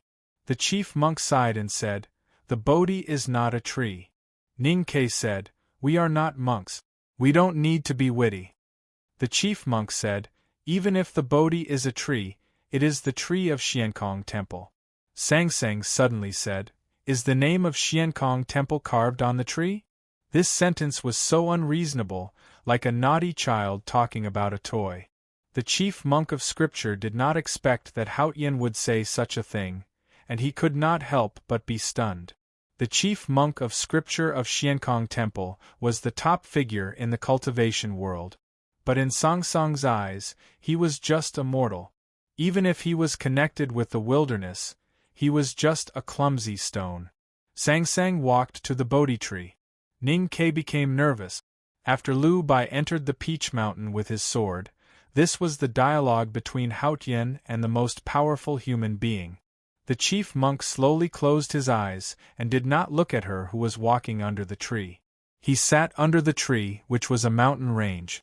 Its roots were deeply rooted in the earth's crust, and its peak was so high that it reached the sky. Even if Haotian came to the human world, how could he surpass it? Sang Sang walked to the Bodhi tree and walked to the chief monk. Her feet landed on the chief monk's knees. The chief monk's body was not so tall, and he was even a little thin. But she was so tall and plump. She walked to the chief monk, like a white elephant about to climb the delicate rockery in the garden. This scene looked a little weird and incomprehensible. After her feet landed on the chief monk's body, the rockery became a real mountain range. This mountain range was extremely majestic. She did not care about it and continued to climb. Her left foot landed on the chief monk's shoulder. No matter how high the mountain range was, she only needed to take 3 steps to reach the top. The blue embroidered shoes touched the bamboo hat. The earth was shaking and the clouds were flying in the sky. She stood on the head of the chief monk, looking at the Bodhi tree in front of her and the Xiankong temple in the distance with her hands behind her back. It was like looking at the scenery from the peak. It was a miraculous scene. For Sang Sang, there was no mountain range in the human world that she could not surpass. Even if this mountain range was so majestic and its peak was almost touching the sky, there was still a little distance between it and the sky. Even if this mountain range was connected to the wilderness, and there was endless thick soil below it, she could still suppress it. She used the power of the sky to suppress the earth. The earth was still shaking, and it became more and more violent. The blue Bodhi tree did not fall, but its futon-like leaves fell all over the ground. The body of the chief monk also began to shake violently. His kasaya was broken into countless butterflies and scattered in all directions. His pale body was glowing with a faint white luster, like a statue. Ning Ke looked at the scene under the tree and was shocked speechless. He remembered that in Chaoyang City, neither the primordial 13 arrows nor the iron cutlass could leave a trace on the body of the chief monk. The chief monk had cultivated his body to the level of Buddha. Both his body and mind were indestructible.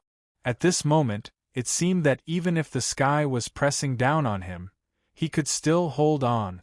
Sang Sang stood on the head of the chief monk with her hands behind her back, looking indifferent. She did not care how long the old monk under her feet could hold on. She just wanted to see the tree. The earth continued to shake violently. Countless black cracks appeared on the barren wilderness, and red magma even spilled out in the distance. Song Song's cyan dress with flowers fluttered in the wind and the thin snow.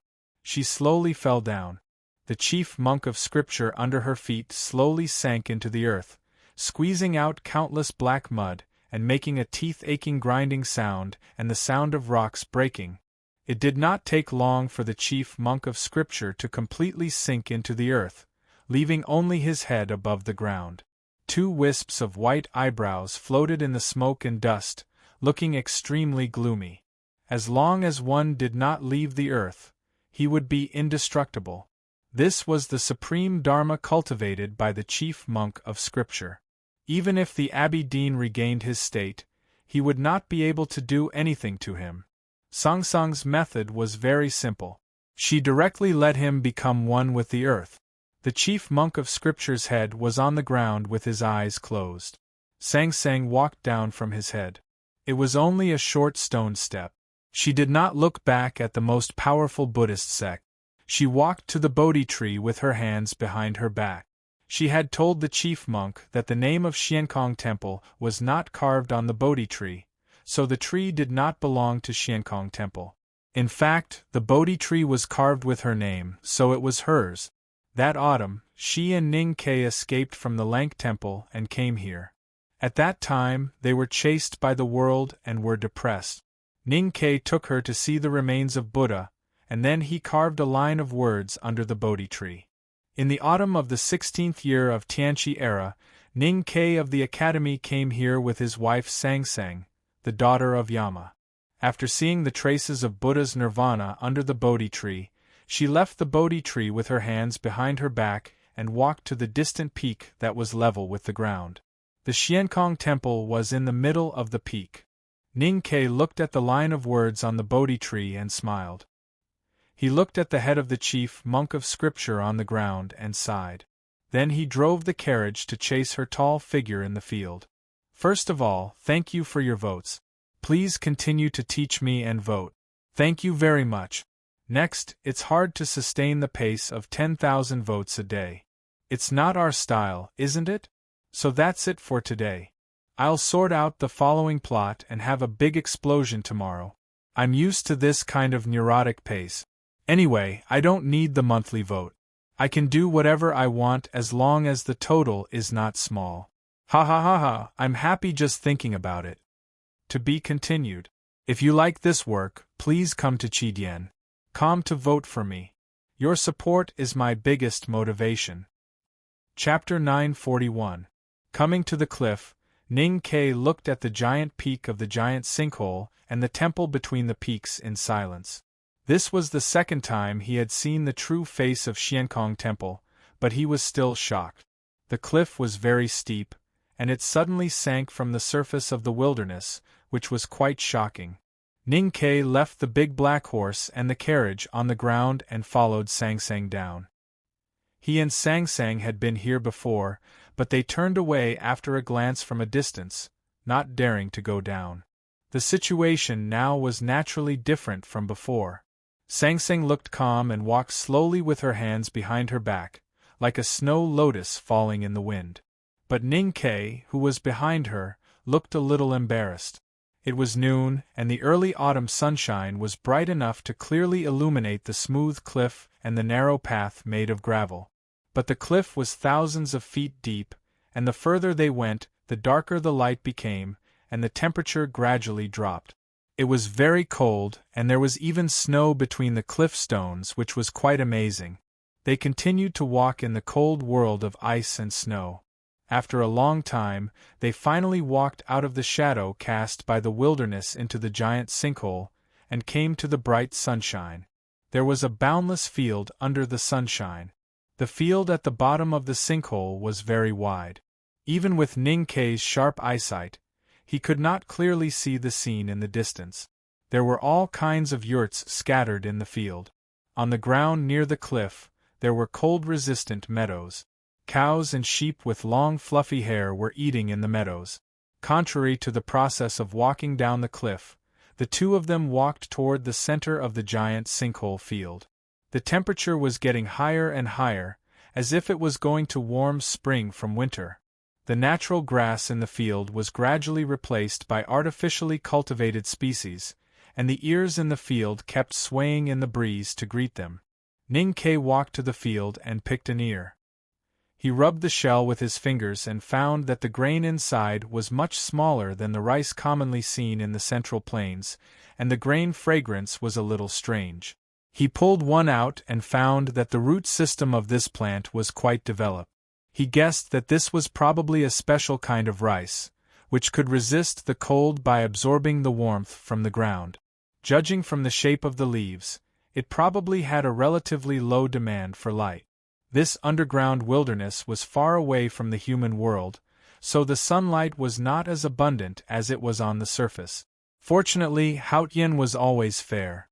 The temperature of the soil in the wilderness was a little high, and the rivers flowing through it were different from the cold rivers in Ning Ke's imagination.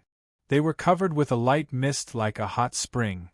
This underground field was a completely new world for Ning Quebec. Of course, because of his poor background and the influence of the academy, what he cared most about was food.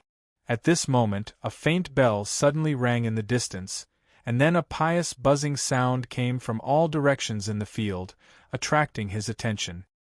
He looked into the distance and vaguely saw countless people kneeling on the ground. He knew that they should be the farmers who worshipped the Xiankong Temple. They started chanting after hearing the bell. The sound of the bell came from an even further distance, coming from the huge mountain peak in the middle of the vast wilderness. It was unknown which yellow temple or hall in the middle of the peak was the monk who was striking the bell. Sang Sang walked toward the mountain. Ning Ke suddenly thought of something, but he missed it and could not remember it again. He shook his head regretfully and quickened his pace. The mountain was very tall and majestic. He could feel the pressure from miles away, as if it was right in front of him, but in fact the mountain was still in the sky. Sang Sang did not say anything and walked toward the mountain. Although she and Ning Ke did not deliberately, they still walked very fast. Even so, it still took them a long time to walk to the foot of the mountain. It was already dusk. The world at dusk should be warm, but for the world in the giant sinkhole, there was only darkness and coldness. The setting sun in the west could not reach here at all. The vast field at the bottom of the pit and the entire mountain were shrouded in shadows. Only the highest peak was still in the twilight like a candle flame. Looking at the mountain road in the night, Ning Ke quietly adjusted his breath and was ready for battle. Although Sang Sang was unimaginably powerful, and even the chief monk of scripture was just a stone under her feet, the Xiankong Temple on this mountain was, after all, the unknown place of Buddhism. It had been passed down for countless years and had a deep foundation. Who knew what kind of dangers were hidden in it? Sang Sang suddenly stopped and turned to look at the road they came from. Ning Ke felt a little strange. He followed her gaze and saw that the cliff they came down from at noon had become a scenery far away, and the snow between the cliffs had long been gone. The cliffs around the giant sinkhole were very far from the bottom of the mountain. According to common thinking, the cliff should have become an inconspicuous black line, but it was still towering at this time.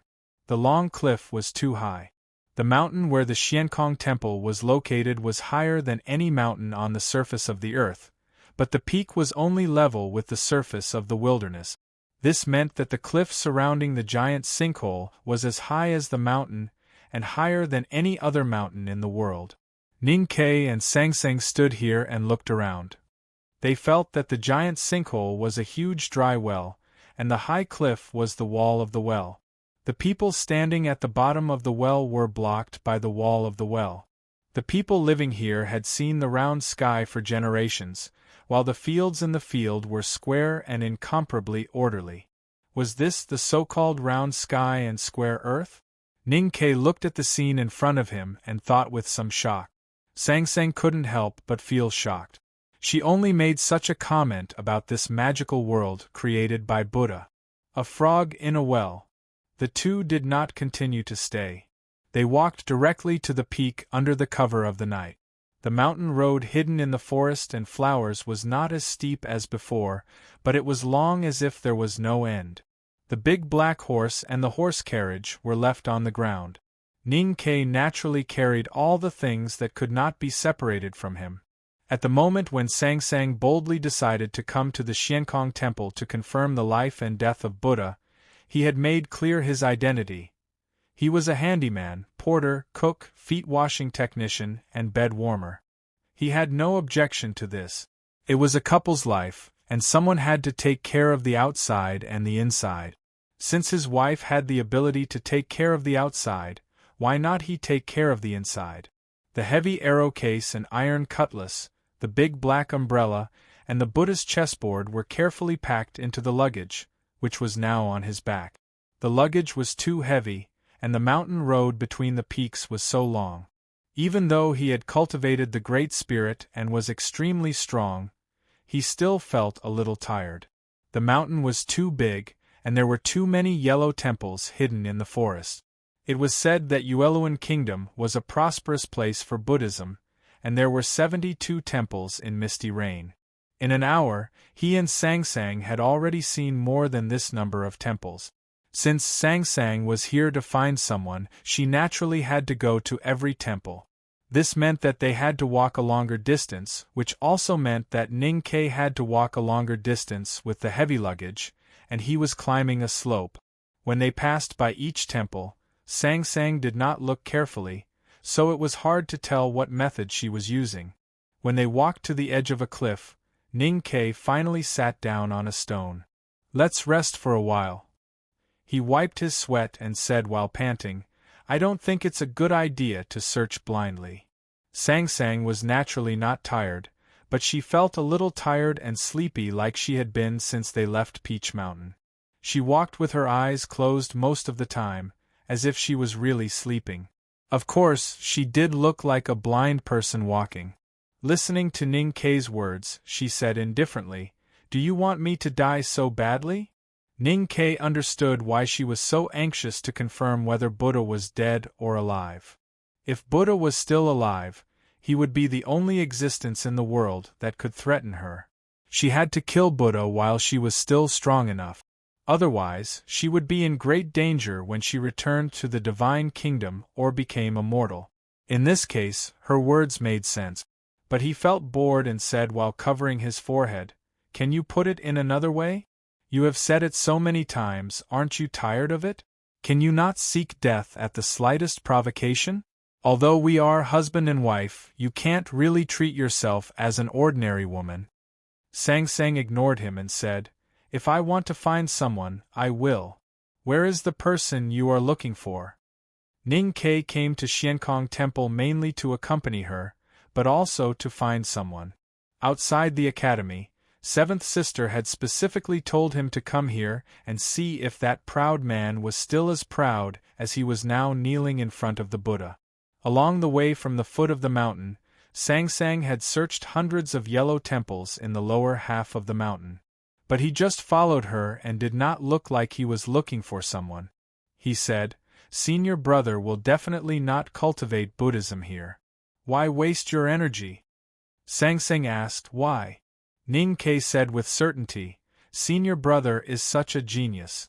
Who in Xiankong Temple is qualified to teach him? He must be reading Buddhist scriptures in the temple on the peak.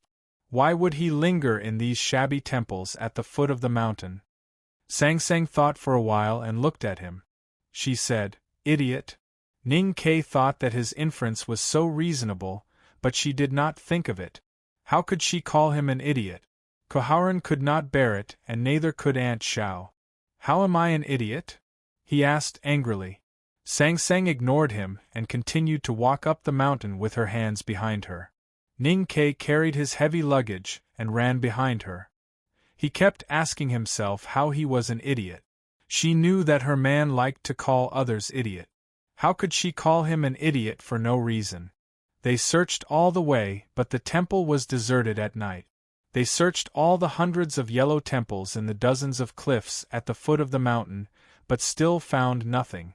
Finally, they came to the top of the mountain, and the night had passed. The new morning sun was still lying on the surface of the wilderness. The morning light first illuminated the cliff in the west, and then the peak. It was like a candle wick that had been extinguished for a whole night was reignited. Then the light spread from the peak to the foot of the mountain at a speed visible to the naked eye. The bell rang and the Buddhist chants were heard. The Buddhist land was thus awakened. Chapter 1. P.S. I don't have time to revise it recently. If there are any rough parts, just blink and pretend you didn't see it. Sorry, keep writing. To be continued. If you like this work, please come to Chidien.com to vote for me.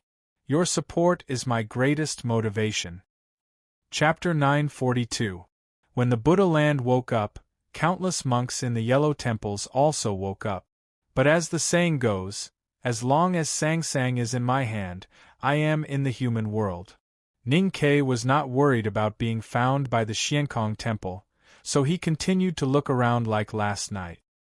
He would go into every yellow temple and carefully observe if there was any trace of his senior brother. It was a time-consuming thing, so it was Sang Sang's turn to feel troubled.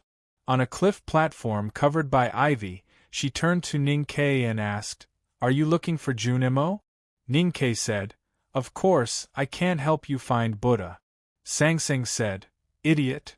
After saying this, she continued to walk forward on the cliff platform. Ning Ke was stunned. He was not as angry as last night, but confused. Why did she say he was an idiot? As the indigo dress moved forward, the ivy separated and Sang Sang walked by. Ning Ke quickened his pace to catch up with her before the ivy swung back. Then he found that the cliff platform was a little strange. There was an unknown tree on the edge of the cliff with a green canopy, which was very quiet. There was a very small temple behind the pine tree. The yellow paint had long peeled off and the stone steps were covered with dust. It seemed that no one had been here for many years. Along the way from the foot of the peak, all the temples were either magnificent or sacred. Ning Ke and Sang Sang had never seen such a dilapidated temple, which was very strange. What made Ning Ke even more strange was that he felt a faint familiar aura from the dilapidated temple. He and Sang Sang had practiced Buddhism in the Lank Temple, so they could sense the supreme Buddha nature in the aura. The trace of Buddha nature was very pure and compassionate, and very powerful, even more powerful than the Buddha nature they felt in the temples last night. How could a temple with such pure Buddha nature be so dilapidated? How could the monks in the Xiankong temple forget this temple? Who used to live in this shabby temple? Was this the place Sang Sang was looking for? Could it be that the Buddha was hiding here? Standing under the tree on the edge of the cliff, Ning Ke looked at the dilapidated temple and suddenly felt a little cold. He subconsciously leaned to Sang Sang and asked, "Is it here?" Sang Sang looked a little serious, but she did not say anything and walked directly into the temple. The temple door was pushed open with a squeak. When the cobwebs were about to fall, a breeze blew and swept to the endless abyss under the cliff. After entering, Ning Ke found that it was a fake temple. Standing on the cliff platform, he could only see the front of the temple. There was not even a Zen temple inside, but only a dusty corridor. The corridor led straight to the cliff, and there was a deep cave on the wall. Ning Ke became more and more nervous, but Sang Sang remained calm. She walked directly into the cave and looked around with her hands clasped behind her back, showing a touch of annoyance on her face. The cave was quiet and dry. The furnishings inside were extremely simple, even simpler than the cliff cave where Ning Ke had secluded himself in the back mountain of the academy. There was only a futon. The futon was lying in front of the deepest cave wall, covered with dust. The futon was covered with dust. The futon was in a. There was a shadow on the stone wall opposite the futon. Looking closely, one could find that the shadow was a human figure, and the cloud edge of the kasaya could be vaguely seen on the edge. A long time ago, there was a monk who meditated here and faced the wall.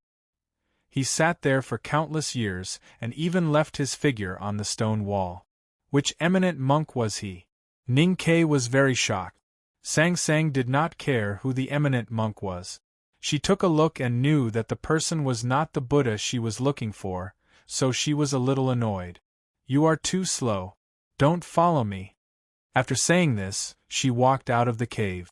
Ning Ke looked at her back and said, "I also want to find someone." Sang Sang did not look back and said, "Idiot." Ning Ke did not want to be angry and said, "Even if I am an idiot, I still want to find someone. What if we get lost?" Sang Sang said, "I can find you." After Sang Sang left, there was only Ning Ke in the cave. He looked at the shadow on the stone wall and shook his head. He was ready to leave, but he slowly stopped at the entrance of the cave. Previously, under the tree on the cliff plateau, he felt that the aura from the ruined temple was very familiar. Now in the cave, this feeling became more and more obvious. He even felt that he had seen the shadow on the stone wall somewhere.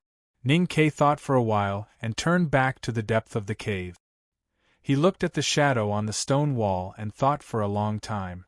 Then he felt a little tired and sat on the ground. He forgot that the futon in front of the stone wall was so old that it could not stand people sitting on it. As soon as his body touched the futon, it scattered into countless cattail grass and floated everywhere. "What the hell is this?" Ning Ke looked at the cattail grass on the ground and shook his head helplessly. He reached out and gathered all the loose grass together. Then he took out a needle and thread from his luggage and began to sew skillfully. It did not take long for him to mend the futon. He tried to make sure that the futon would not be damaged again. Then he stuffed it under his buttocks and continued to look at the shadow on the stone wall. The shadow on the stone wall was imprinted by the Buddha nature of the previous generation of eminent monk. It was indeed a very magical dharma. If it was in the temples of the human world, it would definitely be worshipped by countless believers of the Buddhism sect. But what did it have to do with him? Ning Ke did not know why the shadow on the stone wall was so attractive to him. His eyes fell on it and he did not want to look away. He always felt that there were countless mysteries waiting for him to discover. He was tired of standing, so he sat down. After sitting and watching for a long time, he was also a little tired, so he hugged his knees and rested his head on them. After a while, he changed his posture again. He rested his chin on his hand and looked at the stone wall quietly. He was like a child in the countryside watching a social play, watching it with relish. During the process of looking at the wall, Ning Ke did not sit cross-legged, did not sit on the lotus seat, did not make the emblematic gesture, and did not meditate. He looked very casual and seemed to be in a daze. But in fact, he sat on the lotus in his sense of perception and made the emblematic gesture. The Dharma that he had seen in the Lank temple and learned from Master Chishan kept floating in his mind, but he did not meditate. After a long time, Sangsang returned to the dark cave. She had gone to the 3 halls of the Xiankong temple for a long time, but still did not find that person. Seeing Ning Ke in a daze, her eyes slightly brightened, but she did not say anything. She turned around and walked out of the cave again. This time, she went to the commandment yard on the west peak. There were countless towering ancient trees in the west peak, but there was still no trace of Buddha. Her expression became more and more serious. She stood on the twisted roots of the ancient trees that protruded out of the cliff, looking at the sun in the sky silently. If heaven's calculation could not be calculated, then there was no mystery of heaven. Then where should the heart of heaven fall?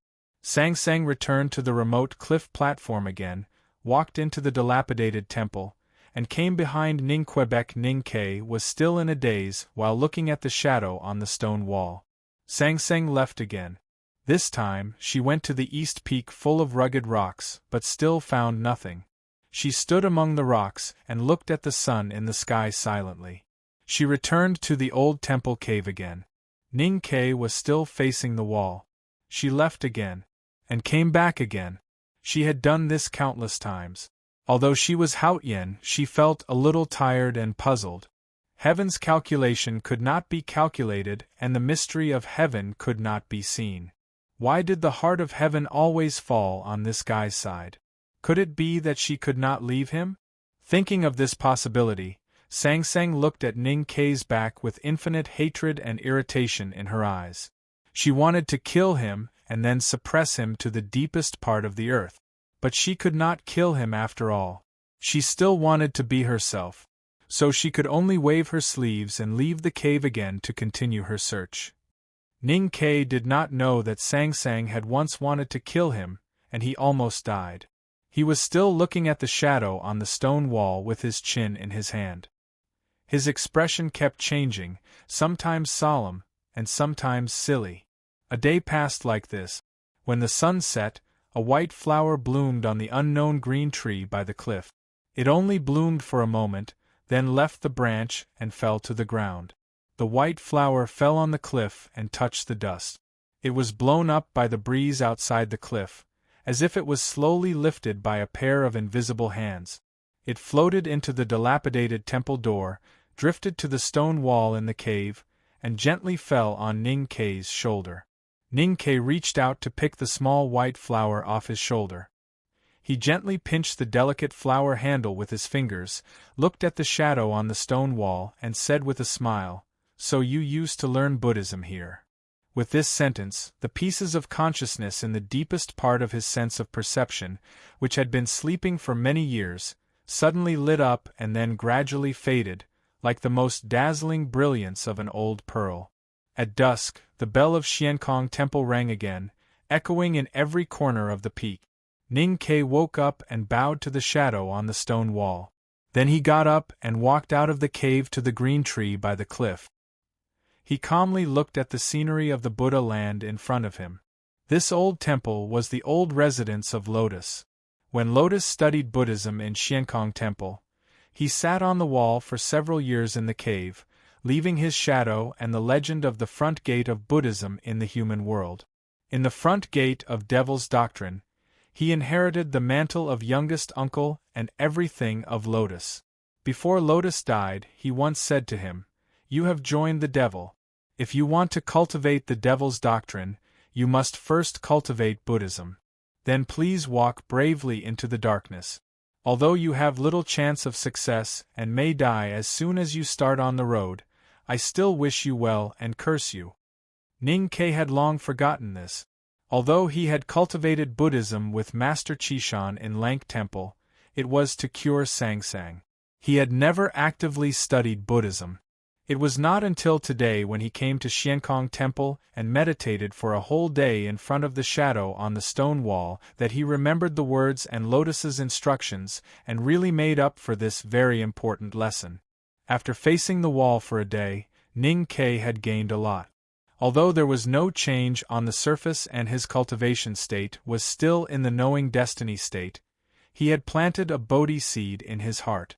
Perhaps the Bodhi seed would germinate and break out of the soil at any time. Eventually, it would grow green and cover the eyes of heaven and Buddha. In the twilight, Sangsang returned to the edge of the cliff. Ning Ke said, "It seems that you still haven't found Buddha." Sangsang said, "You haven't found him either." Ning Ke said, "I forgot to find senior brother." Sangsang asked, "What are you doing?" Ning Ke said, "I'm looking at it." Sangsang said indifferently, "What's there to look at in the Buddhist psyche left by an old monk?" Ning Ke walked to her and put the small white flower in her hair. He said happily, "It's really beautiful. The second chapter is really well written. If Ning Ke becomes a heart thief, he really has the potential." To be continued. If you like this work, please come to Chidian.com to vote for me. Your support is my biggest motivation. Chapter 943. At times like this, smart girls usually wouldn't speak. They would just lower their heads shyly. Smarter girls would probably take the opportunity to snuggle into a man's arms. Only overly smart girls would ask that question. "Do you mean the flowers are prettier, or am I prettier?" Sangsang would not ask such a question. She did not show any shyness on her face, nor would she snuggle into Ning Ke's arms. She acted as if she had heard nothing and went straight to the other side of the cliff yard. Ning Ke was a little disappointed, but he felt very satisfied and happy when he saw the small white flower on her temple gently trembling in the evening wind and noticed that she did not want to take it off.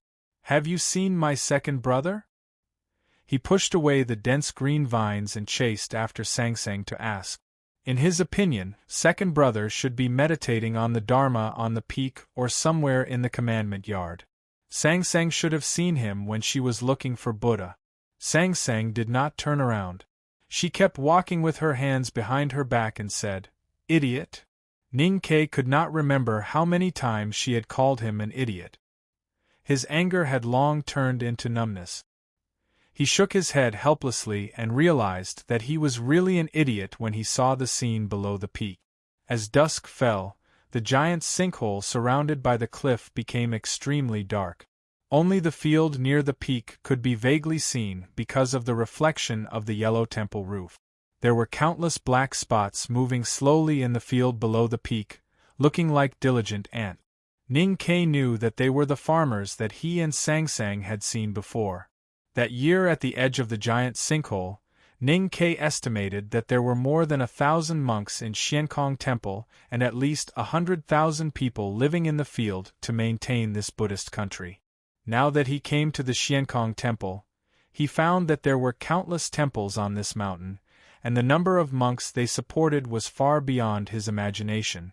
There were at least tens of thousands of monks, which meant that there were millions of farmers who had been living in the dark underground world for generations. In order to maintain the existence of Xiankong Temple, the monks had to drive these farmers like livestock. In this sense, those farmers were more like serfs that had long been abolished in the Central Plains. The more difficult the place was, the stricter the social class was. Ning Ke looked at the black spots moving slowly at the foot of the mountain and understood that those serfs must be carrying out daily offerings to the monk. His expression gradually became solemn, as if he had seen those tragic scenes that he had not really seen. At that time, he and Sangsang only took a glance at Xiankong Temple and left quietly. At that time, he thought that if he was a man of great wisdom and courage, he might climb down the cliff and secretly go to the miserable world under the clouds to launch a rebellion among the serfs and overthrow the deformed Xiankong Temple. But he was not. Someone was wise and brave.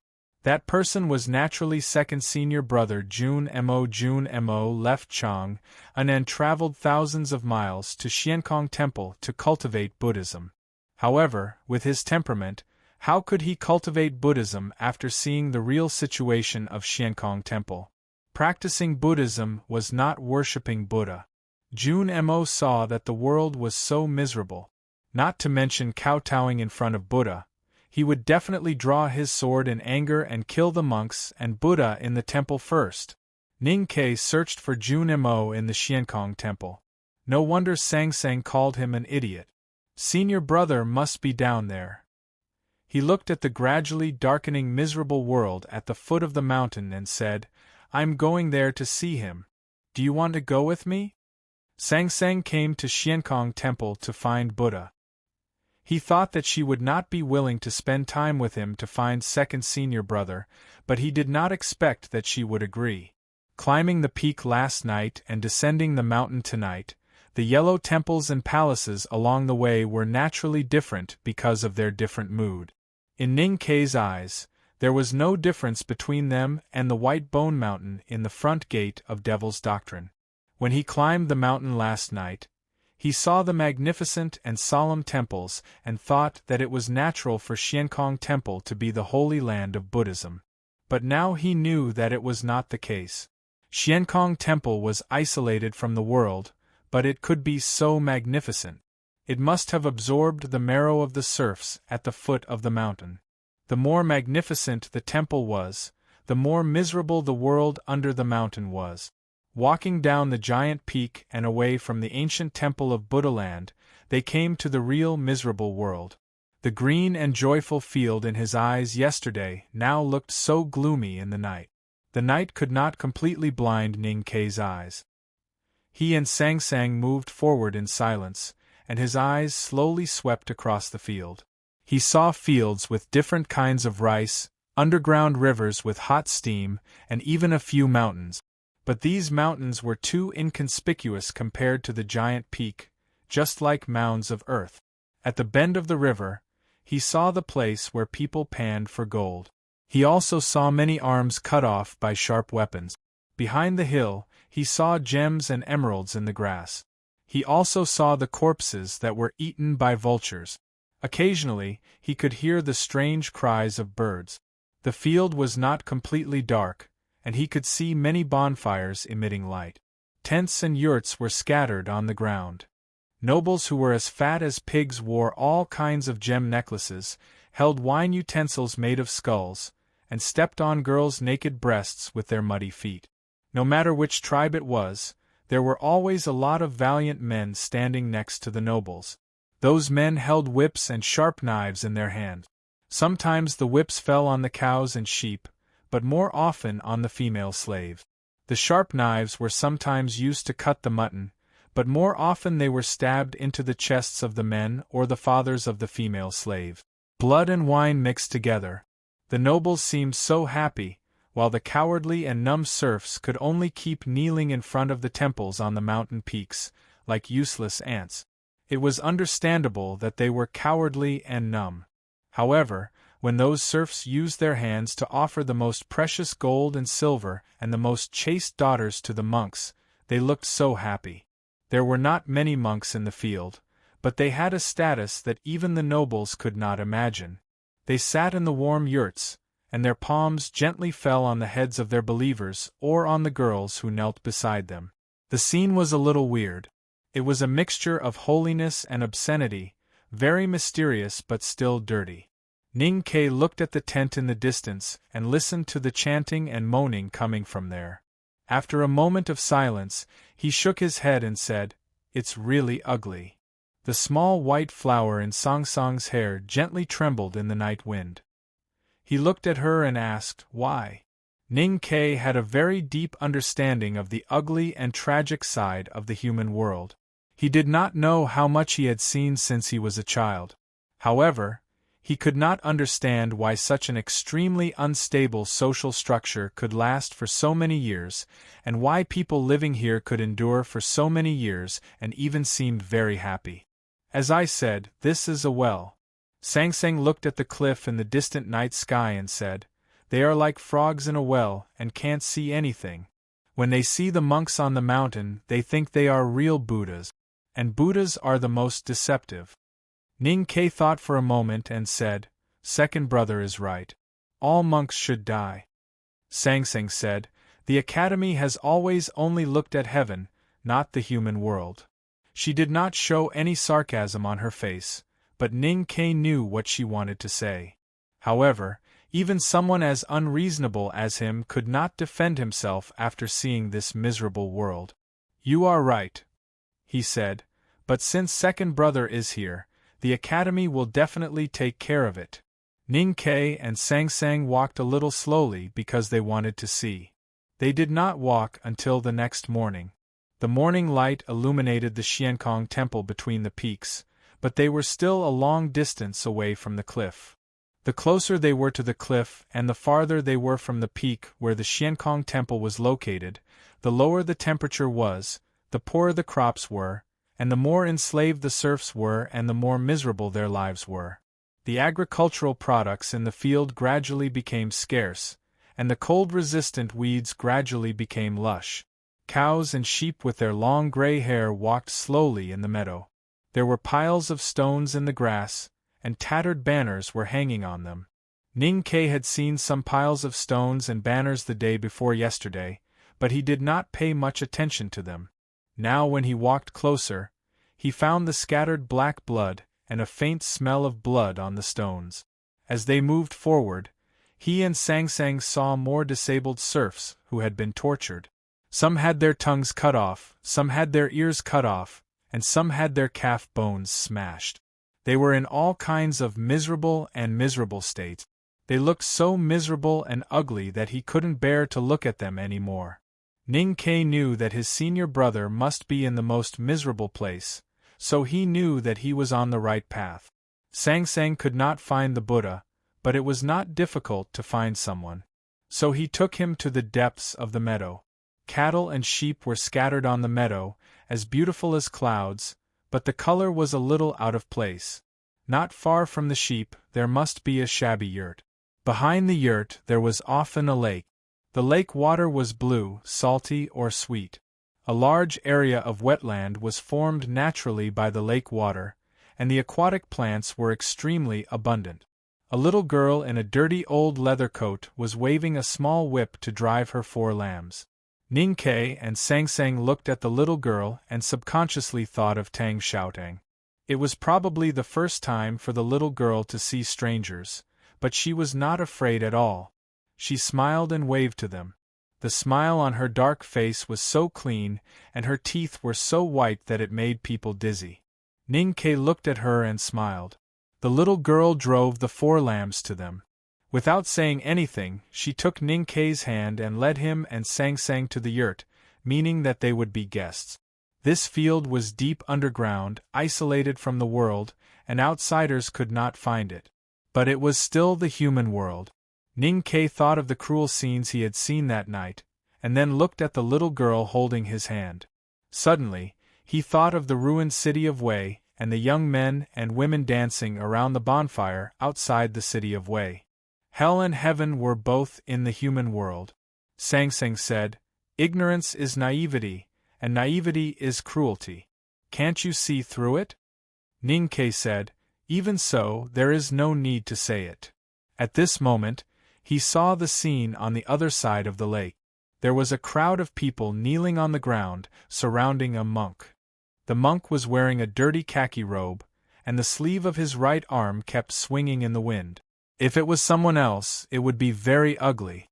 But with his solemn and elegant demeanor, it looked so proper, and no one could find any fault with it. Chapter 3 and Before 12 o'clock come out Chapter 4. Hell and heaven are both in the human world. This is the lyric of Do Wei's song, which was used when Lotus was born. A few days ago, a reader at me on Weibo. I saw it, but I didn't reply. Then, I suddenly realized that it was a good use here. To be continued. If you like this work, please come to Qidien.com to vote for me. Your support is my greatest motivation. Chapter 944. In the field under the Xiankong Temple, The monks were all punished by the commandment hall, so they naturally had no patience for their followers. Their cruelty was even more terrible than that of the nobles in the tribes. The monk by the lake was able to make his followers kneel so close to him, and he did not frown because of the bad smell on them. He looked extremely calm and natural. The monk was so extraordinary that he was June-mo separated by the lake. The wind was a little strong. Ning-Ke listened casually and did not hear what second brother was saying. He took the little girl's hand and walked over there, gradually quickening his pace. At this moment, the sound of galloping horses could be heard from the side of the meadow. A dozen or so strong men galloped over on fine horses, led by a man dressed in fur. He waved the whip in his hand as he looked at the nomads kneeling on the ground and scolded them sternly, probably telling them to disperse. The herdsmen got up in fear and wanted to disperse, but they were worried that the guru they had painstakingly invited would be hurt by the whip. They hurriedly waved their hands and explained to the man on the horse. "Lord Bai, this is—" Before he could finish speaking, the whip lashed down fiercely and landed on an old herdsman's shoulder, leaving a bloody gash. This was only because the man was not sitting properly. Otherwise, if the whip had landed, the old herdsman's shoulder would have been torn off. How vicious was this man! The men who followed the nobles all drew out their swords from their saddles and shouted at the herdsman by the lake. They did not advance and brandish their swords to threaten the herdsman by the lake. Some even urged their horses to drive them away. The nobles looked at June-mo, who was surrounded by the herdsmen, and shouted, "The living Buddha said that he is an evil man from the foreign sect, not a guru at all. Get out of the way." The herdsmen looked at the nobles in horror, but they did not get out of the way. They were not brave enough to disobey Lord Bai's order, but they firmly believed that June-mo was the guru. Otherwise, how could he be so merciful to them? Therefore, they were very afraid that Lord Bai would be punished by Buddha if he hurt the guru. The nobles also knew that it was impossible to explain to these stupid untouchables. He raised the whip in his hand and pointed at June-mo, saying, "Tie this cripple up." The living Buddha said that he would be burned to death. The men answered in unison and urged their horses to rush to the lake. The swords in their hands reflected the sunlight and looked extremely sharp. The herdsmen were frightened and fled in all directions. Seeing that the monk in yellow was about to be knocked down, the noble's eyes became cruel.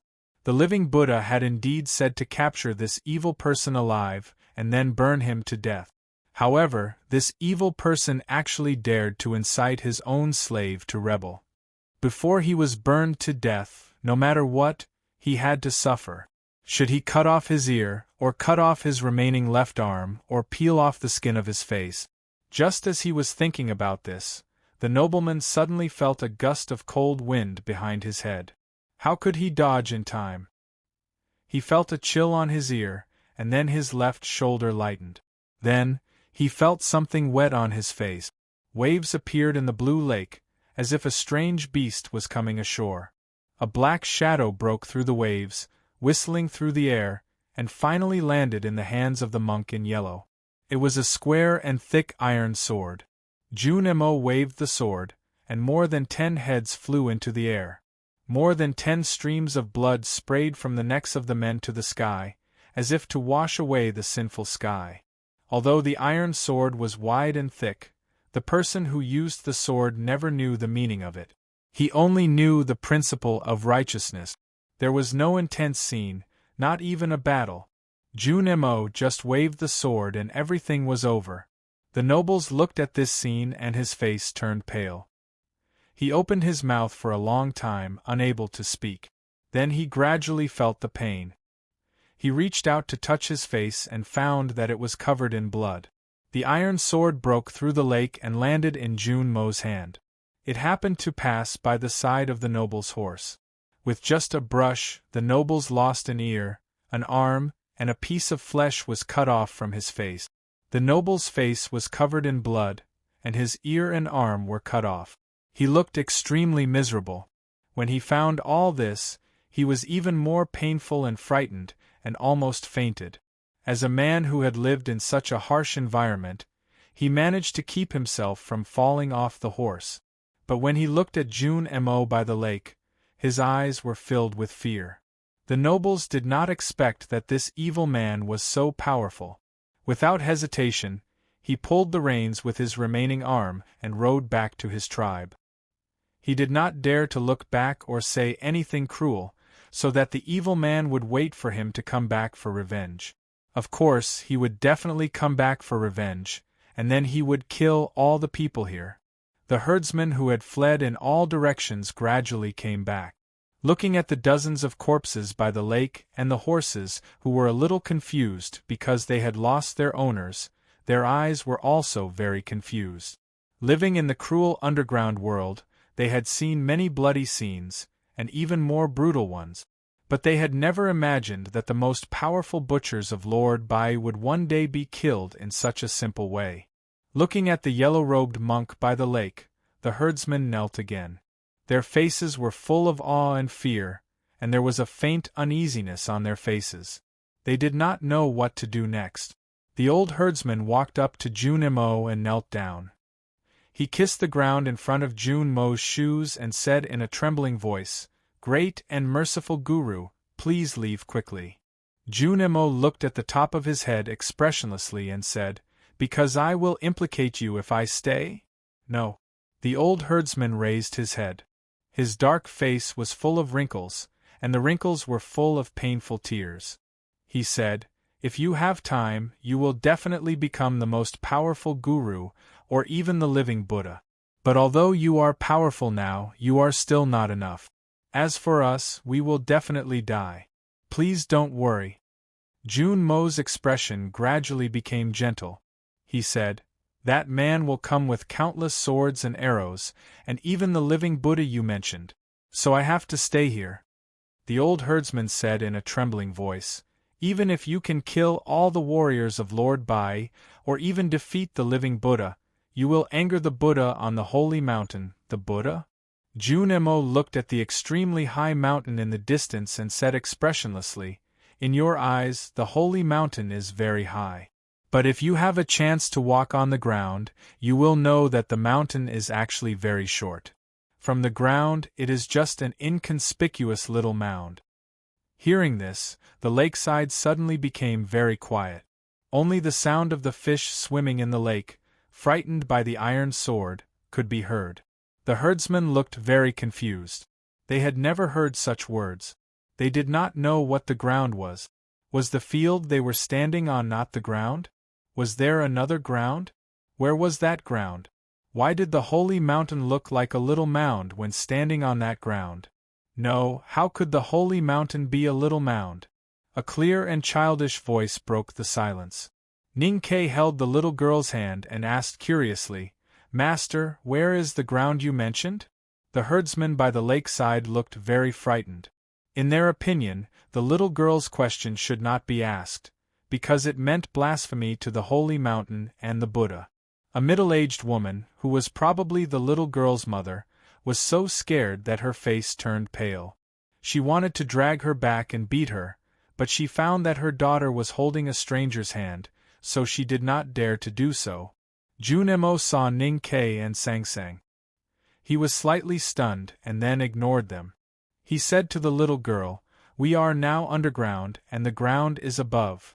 He pointed behind him and said, "Climb up this cliff, and you will arrive at the real ground." Behind him was the extremely high and steep cliff.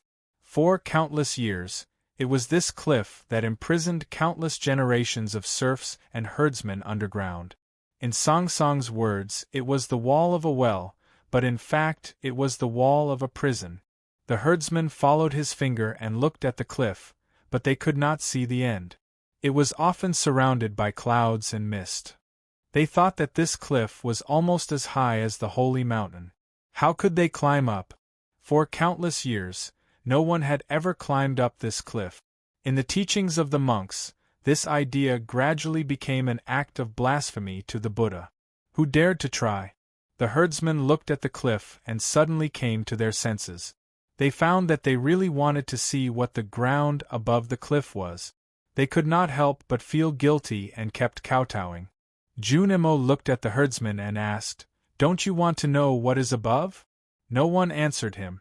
The old herdsman said piously, "Master, that place is the divine kingdom of Buddha. How can we sinful mortals go there?" Junimo ignored him and looked at the crowd, hoping to hear a different answer. However, after a long time, the lakeside was still quiet. He looked a little tired and a little disappointed. At this moment, the little girl who was holding Ning Kei's hand spoke. Maybe it was because Ning Kei's warm hands gave the little girl a lot of courage. She said softly in a clear voice, "I want to go up and have a look." Countless people looked at the little girl. Her mother even fainted. The little girl lowered her head, looking a little uneasy and scared. Ning Kei gently squeezed her hand and comforted her. "Don't be afraid." The little girl raised her head bravely. She pointed to somewhere in the middle of the cliff and said, "I not only want to go up, but I really went up. Although I didn't climb very high, I climbed there. From there, I can see further. I saw the lambs that ran to the Golden Lake. Then I found them. Then I saw a snow lotus on the cliff," the little girl said while looking at the crowd. The herdsmen by the lake looked up in shock. They followed the little girl's thin hand to look at the cliff and found that it was not high. They could really climb up. How could there be a snow lotus there? No matter how high the cliff is, as long as you dare to climb, you can climb to the top one day. But if you don't dare to climb, how can you see the snow lotus no matter how close it is? Junimo looked at the cliff and said calmly, "Chapter 4, there's more today. I'll say it later because I'm hungry and haven't had dinner. Chapter 5 will be about 1 o'clock. To be continued. If you like this work, please come to Chidien.com to vote for me. Your support is my biggest motivation." Chapter 945. But it's the divine kingdom of Buddha on the cliff," the herdsman by the lake said in a trembling voice. The hope and curiosity in their eyes were replaced by awe and uneasiness. But some emotions could never be erased once they appeared. "I came from the ground, and so did the two of them. If the ground is the divine kingdom of Buddha, then you can regard us as the messengers of Buddha." Junimo looked at the herdsman and said calmly. He began to tell the story in the Buddhist scriptures. It was a perfect nirvana without snowstorms or bullying by nobles. In that world, there were heavenly maids scattering flowers, countless colored glazes, and spring all year round. It was the most beautiful place in humans' imagination. Sangsang looked at that place and suddenly said, "The people from the academy are really crazy." Ning Kei found that even a gentleman like second brother would lie. He sighed and said, "Only the truly merciful people would make such a sacrifice." Sangsang said, "Junimo should learn from you when it comes to deceiving people." He said helplessly, "Can there be a day when you won't say bad things about me?" Sangsang's answer was concise. It was not that she couldn't, but she said, "Why?" Junimo's voice kept echoing by the lake like the warmest spring breeze. The herdsmen were fascinated, and had long forgotten their previous fear and uneasiness. After the preaching, the herdsmen all knelt and bowed to Ning Kei and then dispersed. Junimo walked to Ning Kei and patted him on the shoulder. Then he looked at Sangsang and asked, "Are you looking for a way back?" Not everyone could be so natural in front of Haotian. The abbey dean couldn't do it, the chief monk of scripture couldn't do it, the drunkard and the butcher couldn't do it, and even eldest brother couldn't do it. Junimo could do it because he had never been afraid of death. He only respected the headmaster, the youngest uncle, and the eldest brother. So he was naturally fearless and regarded Haotian as ordinary. And many years ago, on the nameless mountain in the north of Chang'an, he decided to treat Sangsang as a little girl who deserved to be pitied when he saw her kneeling by the cliff and holding the ashes in her hands. Sangsang had a similar feeling after leaving the divine halls of Westhill, especially after entering the Tang territory. But this was the first time she saw someone treat her like an ordinary person except for Ning Quebec. She frowned slightly, not knowing if she should be angry or calm. Junmo ignored what she was thinking and continued, "What's wrong with staying in the human world? Teacher said that you would be very pitiful, and now it seems that it is indeed so." Sang Sang was really angry. She had felt Ning Kei's pity in the West Hill Divine Palace and Mo Shanshan's pity by the Ink Lake in the Great River Kingdom. At this time, she heard from Junmo that the headmaster also felt sorry for her, and she could not help but be angry. Why would Haotian need the pity of mortals? All humans, including the headmaster of the academy, have been defeated by me. What right do you have to pity me? She reached out to Junmo. Junmo raised his eyebrows and tightened his grip on the iron sword. This iron sword could shatter the Buddha statue in Lank, sweep away thousands of soldiers in front of the verdant canyon, make Yisu confused, and make Lu Bai retreat, but it could not stop this hand. Sang Sang's hand fell on Junmo's face. Since she had made her move, she didn't do anything else. She looked at Junmo quietly, and the atmosphere by the lake became a little strange. Ning Kei had never understood why she would accompany him to find second brother instead of looking for Buddha. Looking at this scene, he realized that there was indeed something hidden in it. Sang Sang's hand began to move on Junmo's face, sliding over his eyebrows, his nose, and his lips. Ning Kei was stunned and thought, "What are you doing? This is your eldest uncle." As her husband, when he saw her touching Junmo's face, jealousy welled up in his heart and he was very angry. Junmo's monk robe rose with the wind, and so did his anger. The atmosphere suddenly became extremely tense, and the situation was on the verge of exploding. At this time, Ning Kei suddenly fell forward and hugged Junmo's thigh, begging, "Senior brother, please bear with it a little longer. You can't beat her." A tragic drama between heaven and man was about to be staged, but it was suddenly disrupted by this uninvited guest. Junmo's eyebrows slightly trembled, and he wanted to kick him away. Sang Sang's hand finally left Junmo's face. She turned around and walked to a very small tent by the lake. She slightly frowned and thought, "It's not him either. Where is Buddha hiding? Why can't I find him?" She knew that the tent was Junmo's residence. She walked to the tent, unceremoniously lifted the curtain, and was about to walk in. But before she entered, she thought of one thing. She looked back at Junmo and said, "I grant you immortality." Junmo said without thinking, "We'll talk about it when you are truly immortal." Since Sang Sang came to the human world, she had granted immortality to many people. They all had different reactions. The drunkard and the butcher were overjoyed.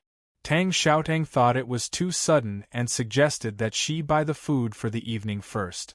Mrs. Xing just hugged her and cried, and didn't understand what she said. Ning Kei simply chose to refuse. Most of the time, she didn't hear what she wanted. But today, Junmo gave her a very unexpected answer, which made her feel very puzzled. "It's up to you."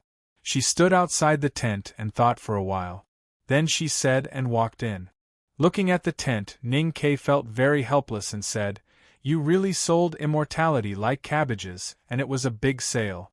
But the method was so rough that no one would buy it no matter how cheap it was." Junmo asked, "What is she doing?" Ning Kei said, "Senior brother, you used to treat her very well, so she wants to return the favor."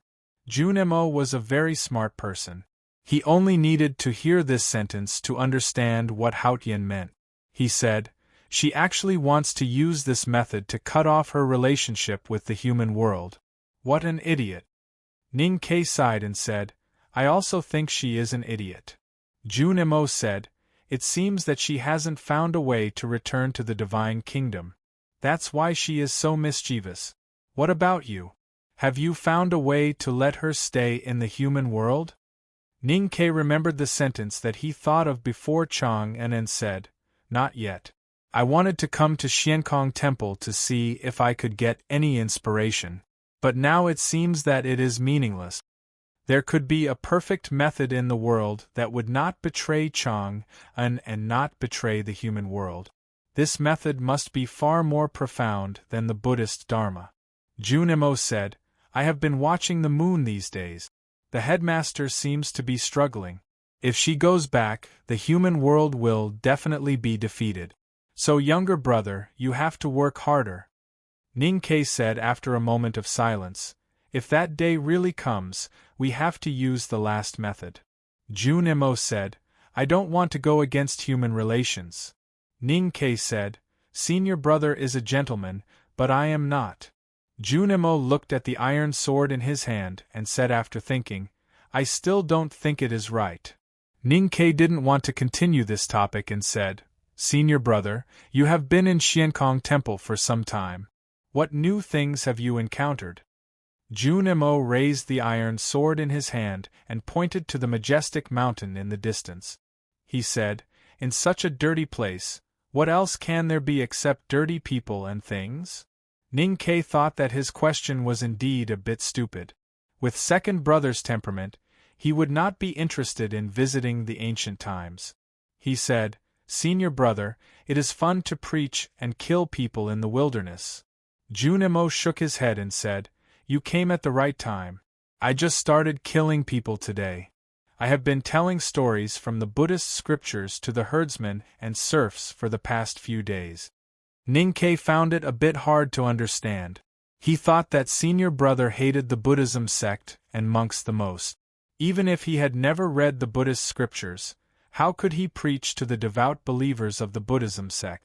Junimo said, I read some Buddhist scriptures in the back of the mountain and some more on the journey. These herdsmen can't even read the words.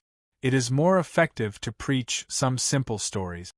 Ninkei praised, Senior brother, you are so kind. You must have some enlightenment when you preach. Junimo said indifferently, In my opinion, the Buddhist scriptures are all lies. What enlightenment can there be? Ninkei was puzzled. The people here have lived underground for generations and worshipped the Xiankong Temple with their flesh and blood. However, they have never heard of Buddhism. So when I preached, they were wild with joy and regarded me as a real guru. Junimo looked at the gradually cold and gloomy wilderness, and his voice gradually became cold. He said, The Buddhism sect claims to deliver all living beings from suffering, but treats them as pigs and dogs. The Buddhism sect claims that there are endless mysteries in the Buddhist scriptures, but they don't even let their believers read them. Then what is the difference between the Buddhist scriptures and waste paper? What is the difference between them and liars? Ninkei asked, Senior brother, what are you going to do next? Junimo said, I came here to meditate and cultivate Buddhism. Who would have thought that the Buddha is so hateful? How can I meditate after seeing the 3,000 miserable worlds? These bald donkeys all deserve to die. Ninkei reminded him. Seventh sister said that we can't use bald donkeys to scold people. Junimo stroked his new dark hair and said, Since there is new hair, we can scold them. Ninkei praised, That makes sense. Junimo looked at the crescent moon in the night sky and said, The headmaster is fighting with Haotian. As his disciple, I should serve him. But my cultivation is too low and I can't ascend to heaven or defeat her. So I can only do what the academy should do in the human world. Let's get rid of the Xiankong Temple first. Ninkei praised again, Senior brother is really merciful. Junimo turned to look at him and said, Since I started killing people today, I will kill people every day. I will kill more and more people. I can only ignore your matter for the time being. In the previous battle by the lake, the nobleman left after cutting off his ear, arm and face. Ninkei knew that it was his senior brother's arrangement. Otherwise, the nobleman would definitely die. His purpose was naturally to kill more people tomorrow. Killing those noblemen will definitely attract the monk soldiers. Killing the monk soldiers will attract the guru and living Buddha. Senior brother's sword shakes the world, and eventually the Xiankong Temple will be alerted. I am afraid that we can't kill them all. Ninkei was a little worried. I told those herdsmen that no matter how high the cliff is, as long as you are willing to climb it, you will climb to the top one day. The same goes for killing people. As long as you keep killing, there will be a day when you can kill them all.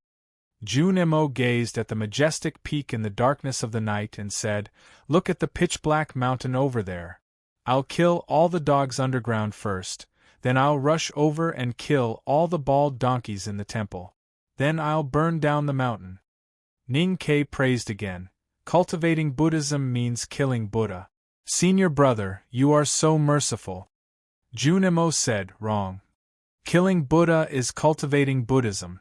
Ning-Ke said, "Maybe this is the real merciful Buddhism." Junimo said, "Yes. Even if Buddha was reborn and stood in front of me, I would still say the same thing." Ning-Ke was silent for a moment and said, "Maybe Buddha is still alive." "Don't be naughty," he said. "Of course, even if Buddha is still alive, I will kill him with a sword." Killing Buddha when encountering Buddha, this was the Buddha that Junimo cultivated. Tears welled up in my eyes. I can't believe I wrote 5 chapters. Thank you for not believing me. Finally, I sincerely ask you to vote for me. The book review section needs this very much. Thank you. To be continued. If you like this work, please come to Chidien.com to vote for me. Your support is my greatest motivation. Chapter 946. Ning-Ke asked, "What if I can't kill him?" Junimo said, "Then I'll die." He said it calmly, but Ning-Ke was shocked. After a long silence he said again, "Senior brother, Buddha might still be alive." Junimo didn't believe it at all. He scolded seriously, "You fool. Buddha has already reached nirvana. If he is still alive, how could Headmaster and Haotian not know?" Ning-Ke sighed and said, "She really doesn't know whether Buddha is alive or not. Otherwise, why would she come to Xiankong Temple?" After a moment of silence, Junimo said, "Then let's find him first." When they returned to the small tent by the lake, Sang-Sang was sleeping. It turned out that Haotian felt sleepy. Hearing footsteps, she opened her eyes and looked at Ning-Quebec. She said, "I'll spare his life and cut off this mortal bond." Junimo said, "Before the verdant canyon, I said that I don't need heaven to spare my life." Ning-Ke said earnestly, "You can't cut off your mortal bond just because you want to. Can you be reasonable?" Sang-Sang sat up and looked at Junimo. She said, "I don't understand. If Buddha wants to kill me, it should be what the Academy wants to see the most. Why are you on my side?" She was Haotian, so she could know Junimo's preference from his expression. She didn't mention Ning-Ke's position because she was used to Ning-Ke's following. Junimo said calmly, "Shameless." Shameless meant being on the same side as him. Ning-Ke's answer was more direct. He said, "The Academy can't afford to lose that person." After leaving the lake and meadow in front of the cliff, Ning-Ke and Sang-Sang walked around in the field underground, trying to find traces of Buddha being alive or dead. Sometimes when they were grilling fish by the lake, he would wonder what second brother was doing now. Was he killing nobles and soldier monks with the iron sword, or was he arguing with those unreasonable living Buddhas? In the next few decades, Junimo would hold the iron sword and keep fighting in this miserable world. The Buddhist land, which had been silent for countless years, would be stirred up.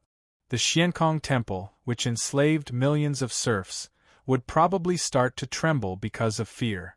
Thinking of those images, even someone as cold-blooded as him felt a little emotional.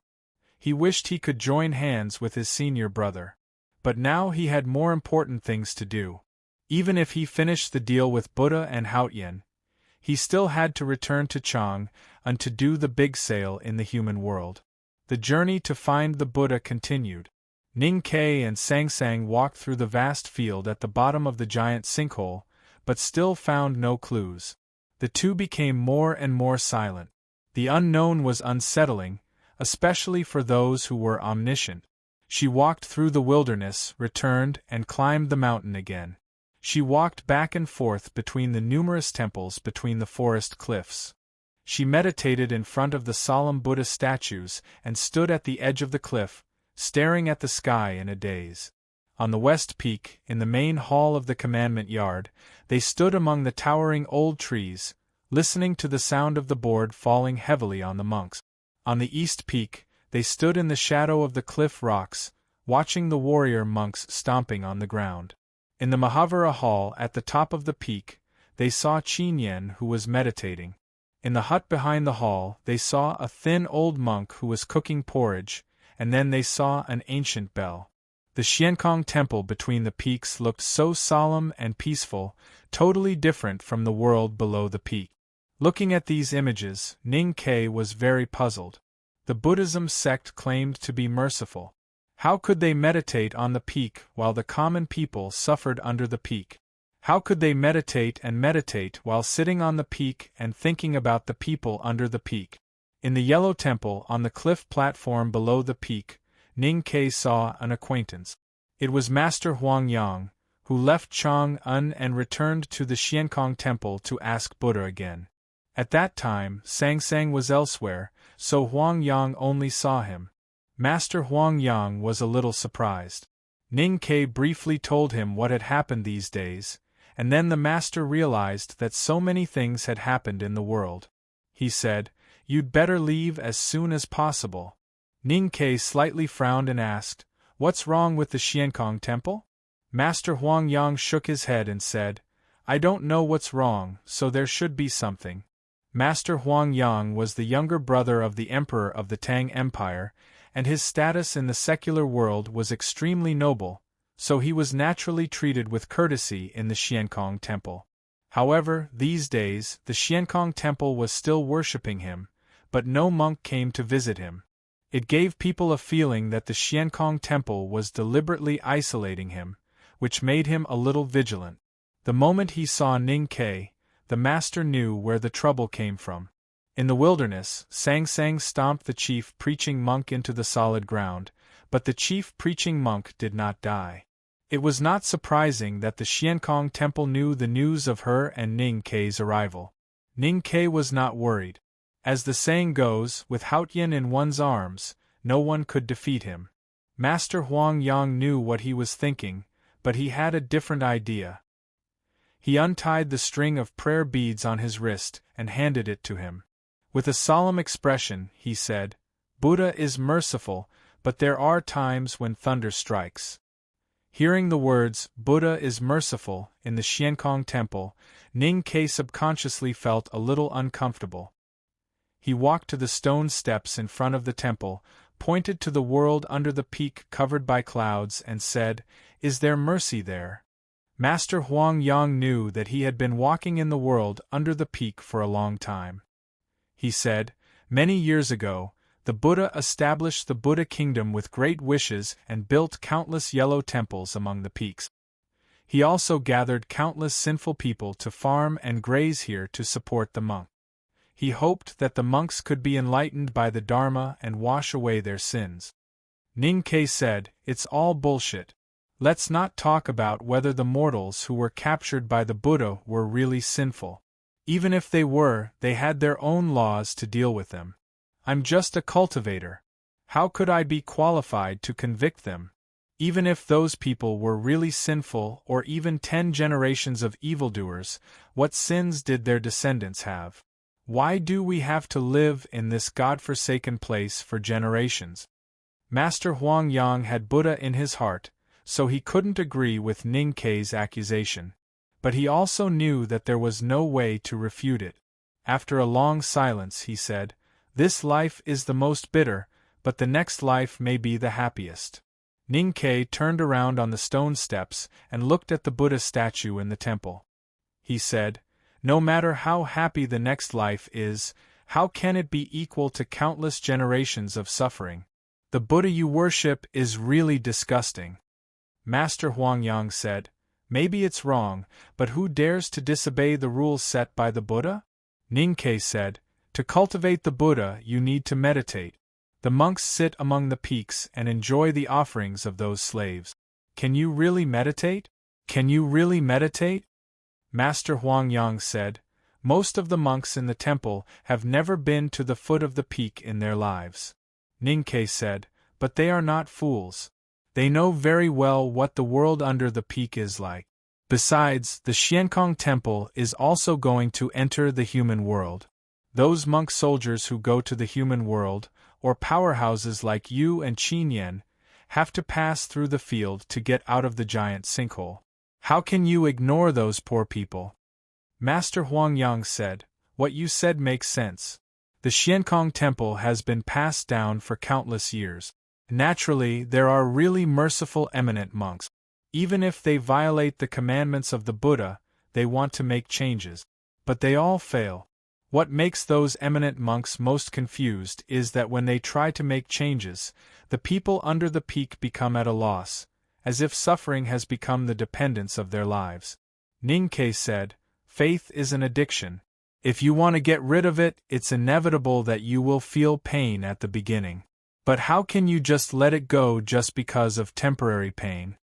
Master Huangyang said, but if the Buddha land starts to collapse, how can you do anything? Ning Ke said, why should we care about this damn place if it collapses? Master Huangyang shook his head helplessly. He thought that Ning Ke, as a person outside the world, was right to think so. But how could the monks in the temple, as the disciples of the Buddha, watch the Buddha land being destroyed? Ning Ke said again, if those eminent monks are really merciful, how can they bear it? Master Huangyang said, they can't bear it, but they can't do anything about it. So they can only leave. Ning Ke said, so you left the Xiankong Temple and returned to Chang'an. Master Huangyang said, yes, there are many monks like me who left the Xiankong Temple. When Master Qishan was young, he read all the Buddhist scriptures and understood all the Dharma. He was regarded as the only successor by the chief monk of the Xiankong Temple at that time. However, he couldn't bear to see the suffering of the people under the peak, so he finally broke the mountain gate and went to the Lank Temple. Ning Ke looked at the golden Buddha statue in the temple and thought of Master Qishan, who was sick from overwork in the cave on Hua Mountain. He was silent for a long time and said, the heart of Buddha can't bear it. Ning Ke returned to the remote cliff yard, pulled out the green vines and came to the tree in front of Lian Xing's old residence. He didn't know what kind of tree it was. He only remembered that when he came here a few days ago, there was only one white flower on the whole tree. The wind blew it to his shoulder and now it was inserted in Song Song's hair. Only a few days later, the tree was full of small white flowers. They spread their petals among the not dense green leaves, exuding a very pleasant floral fragrance and gradually drifting away with the breeze. Sang Sang walked to him. As she said a few days ago, no matter where Ning Ke was, she could easily find him. He would never let her get lost. The breeze blew between the cliffs. The green leaves and small white flowers trembled slightly. At a speed visible to the naked eye, the green leaves gradually thickened and the small white flowers gradually withered. The scene was extremely magical. Only the small white flower in Song Song's hair was still delicate and fresh. The green leaves thickened and the white flowers withered, but it didn't mean that it was desolate. It could also be a bumper harvest, because only when the flowers fell would they bear fruit. It didn't take long before the tree was full of green pears. Ning Ke didn't know that the tree by the cliff was actually a pear tree until then. He reached out to pick a green pear from the branch and found that it was much smaller than the common pears in the world. The surface of the pear was very light, tender, and juicy. Ning Ke had seen this kind of green pear before, and so had Sang Sang. It was in the cave behind the Buddha statue on Hua Mountain several years ago. Master Qishan took out a green pear for Sang Sang to eat, and then Sang Sang gave him half. The green pear was really delicious. Looking at the green pear in his hand, Ning Ke was a little hesitant and even vigilant. Last time, he and Sang Sang fell asleep after eating this green pear and were sucked into Buddha's chessboard. It would have been fine if it was any other time, but now he and Sang Sang were in Xiankong Temple. Ning Ke had been wondering why the monks in Xiankong Temple were always so calm. Even if they couldn't find Sang Sang in him, they should be a little nervous.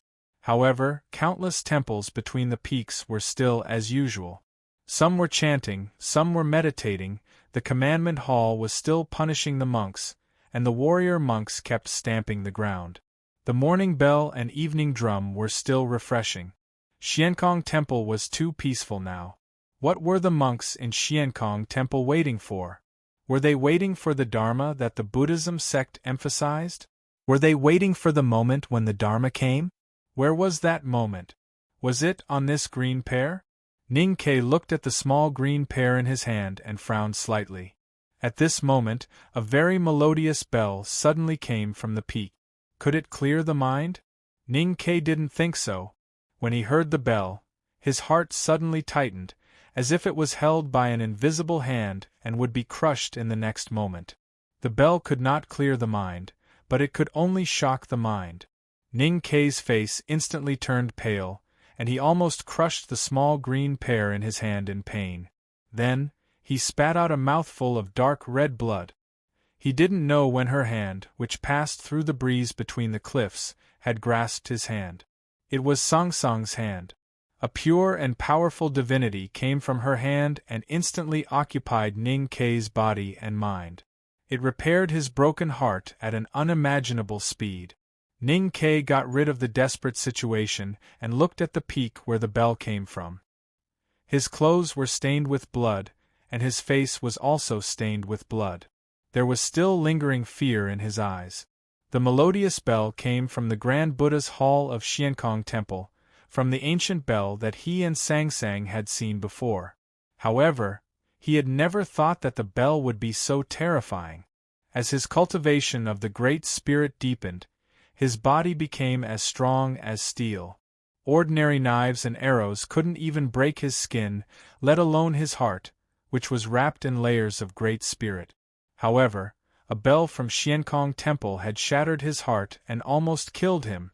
Feeling the warmth in his hand, Ning Ke once again felt the so-called, "With Sang Sang in my hand, I have the world." No matter how terrifying the bell was, no matter how powerful Xiankong Temple was, as long as he held Song Song's hand tightly, he could still live even if she cut him into pieces. This was the conclusion that Ning Ke had come to after countless blood and tears in the Divine Hall of Light and the Yu prison. He was very confident. Holding Song Song's hand, he was no longer afraid and could listen to the bell carefully. The sound of the bell reverberated among the cliffs and countless temples. It was so distant. Gradually, the chanting of sutras began to merge with the sound of the bell. In countless temples, countless monks were chanting Buddhist scriptures. The chanting was mixed together and buzzing. It was impossible to tell which Buddhist scripture they were chanting. Every Buddhist temple in the world started the day with the bell, which was the morning bell. When the morning bell rang, the monks woke up and began to chant devoutly. It was the morning class. When the Xiankong Temple woke up, the real Buddhist land left by Buddha in the human world also began to show its true appearance. A light of Buddha appeared on the cliff plateau and covered Sang Sang.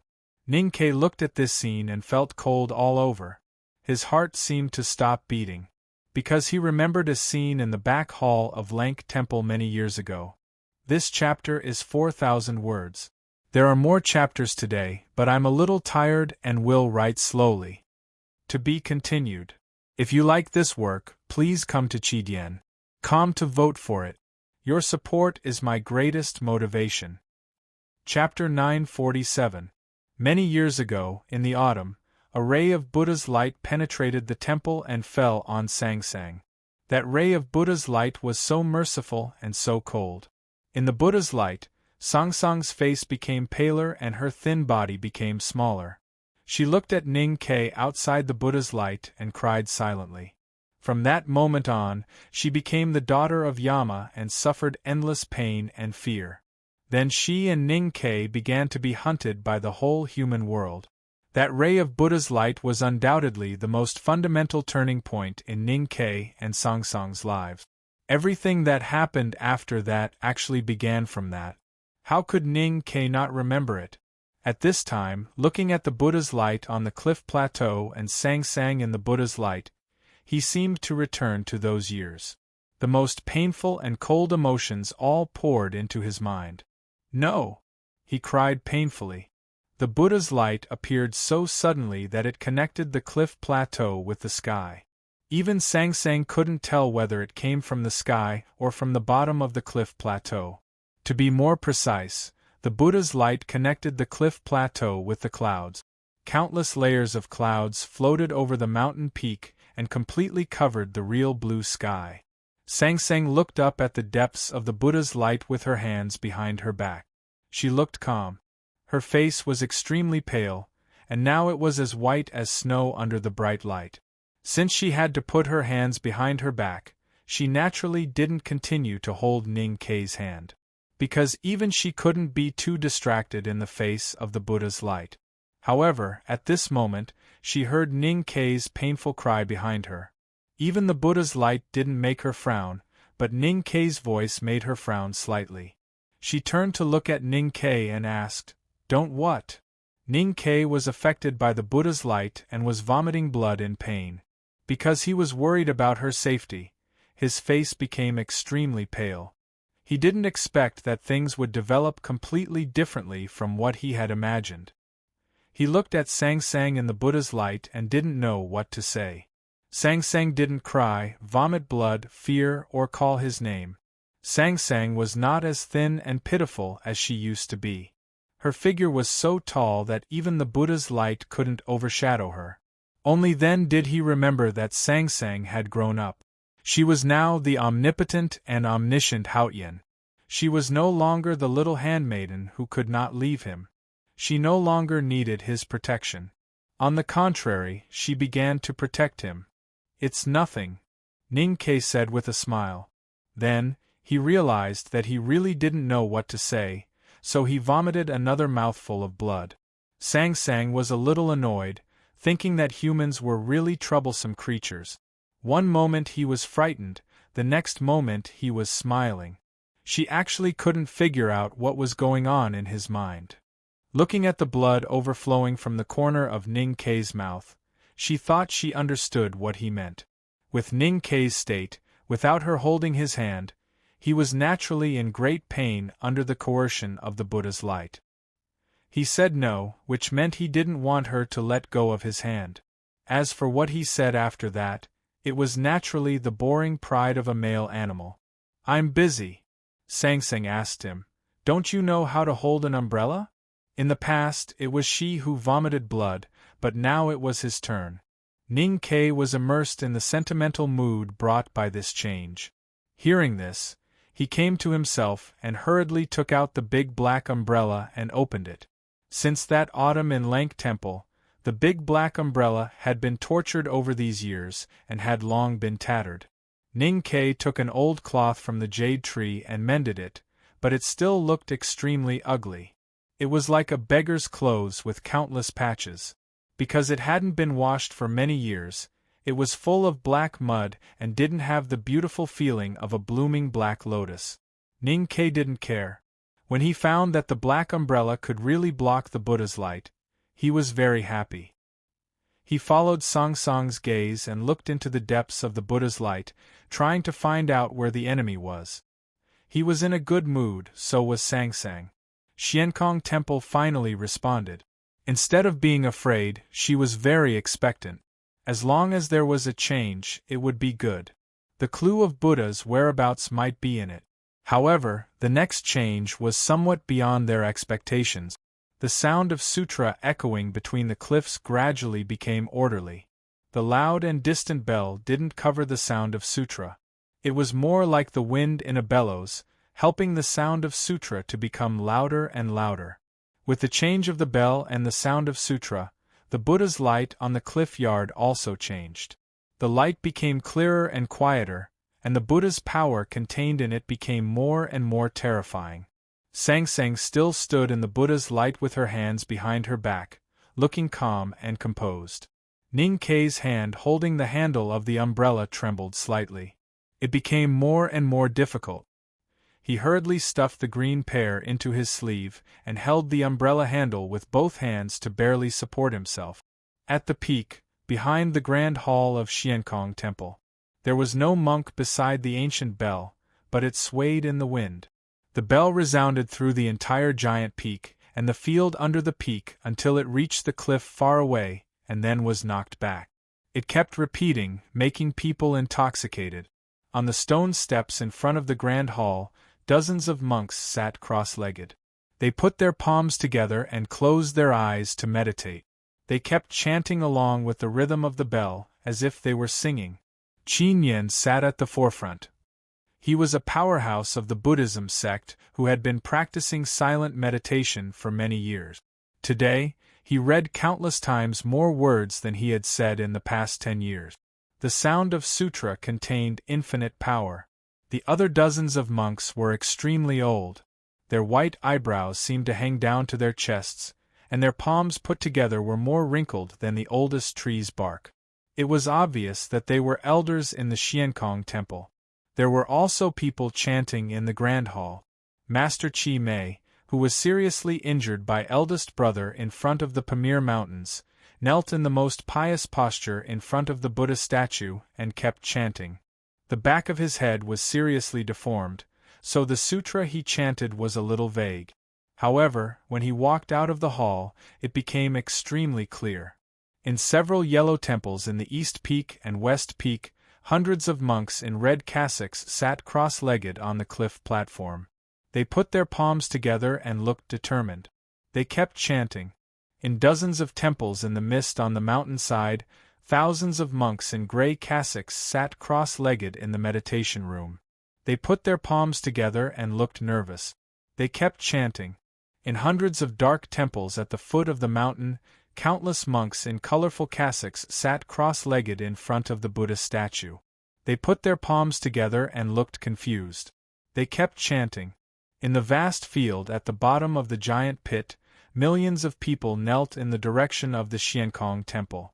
No matter they were dressed shabbily or wore gold and silver, they looked very pious and kept praying. Different positions in the Buddhist country would result in different clothes and different expressions.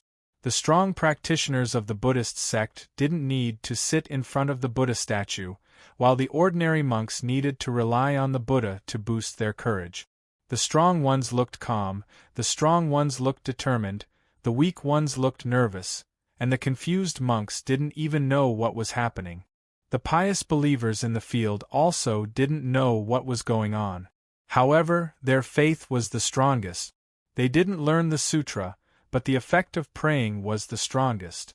But no matter what kind of people they were chanting and praying.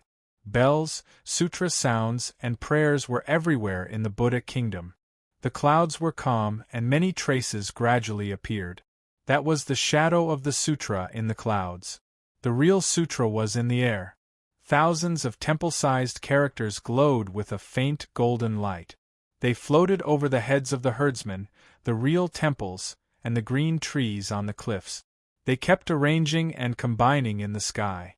The dark field was brightly illuminated by these golden sutra. The believers kneeling in the field looked very excited. They became more pious and their hearts to Buddha became firmer. Their prayers became more and more orderly and loud. Jun Imo, who stood quietly by a blue lake near the cliff, looked very special compared with the herdsmen kneeling on the ground. His figure looked so lonely and powerful. He looked at the golden sutra flying toward the giant peak and slightly raised his eyebrows. Thousands of golden sutra gathered from all directions and slowly rotated around the giant peak. They illuminated the green trees and the temples, and the light of Buddha on the cliff yard became brighter. In the light of Buddha, Ning Ke held the handle of the umbrella tightly with his pale face. Sang Sang looked at the depths of the light of Buddha, and her face became paler and paler. But she still didn't make a move, because she wanted to see where the light of Buddha came from and where Buddha was. Ning Ke looked at her back and felt a little nervous. Although he didn't know the method of Xiankong temple chanting, nor did he know what the golden words in the sky meant, his talent in talisman Taoism was unparalleled. Intuitively, he guessed that if those golden words finally arranged into a Buddhist sutra, it would be difficult for Sang Sang to deal with the real attack of the Buddhism sect. So why didn't she make a move? Sang Sang looked up at the depths of the light of Buddha for a long time. Suddenly, she looked at the cliff yard under her feet and said, "I see. The mountain where Xiankong Temple was located was the tallest and largest mountain in the world. However, this mountain was always hidden in the giant sinkhole. From the surface, it was just an inconspicuous small mound. Its meaning was naturally consistent with Buddhism and Taoism. Because this mountain was the tallest person in the world, but he didn't want to show up. This cliff yard was not a real cliff yard, but a palm open to the sky. The pear tree on the edge of the cliff was not a real tree, but a flower between the fingers of that person. That person was Buddha. Ning Ke and Sang Sang stood on the cliff yard, standing beside the pear tree. In fact, they were standing in the palm of Buddha, standing under the little white flower between his fingers. Sang Sang picked the little white flower on her temples and threw it into the wind. She looked at the top of the mountain and said sarcastically, "This mountain is just your corpse, not you. Do you want to trap me in your palm like this?" Yes, this mountain was not the Gautama Buddha, but the remains of the Gautama Buddha after his nirvanic rebirth. However, it was the remains of Buddha, the highest in the world. Who could escape from the palm of Buddha? Well, there is one more chapter. It will be published later. To be continued. If you like this work, please come to Qidien.com to vote for me. Your support is my greatest motivation. Chapter 948. The mountain was the Buddha, and the cliff plateau was the Buddha's palm. The light of Buddha, which was full of silent power, did not come from the sky, but from the Buddha's palm, from the pious faith of countless monks and believers in Xiankong Temple and the plain at the bottom of the pit. It was the same for the scriptures that lingered between the peak. They were written by Buddha himself countless years ago and sung by his disciples and believers devoutly after countless years. The Buddha's nature gilded the scriptures, and naturally, the Dharma of Buddha was boundless. Sang Sang quietly looked at the cliff plateau, the scriptures floating in the air, and the light of Buddha. She saw the Lank Temple in autumn a few years ago. That year, the Lank Temple also had such a silent light of Buddha. It came from the Buddha statue on the top of Tile Mountain and started from the crisp bell in the hands of Baoshu, the president of Commandment Yard. This year, the light of Buddha in Xiankong Temple was still cold. It came from the cliff plateau, from the palm of Buddha's slough, and from the distant bell behind the treasure hall on the top of the peak. That year, the light of Buddha in Lank Temple was to kill the daughter of Yama. This year, the light of Buddha in Xiankong Temple was to suppress Haotian. Haotian was the daughter of Yama, and the light of Buddha was still the same. Everything was clear now.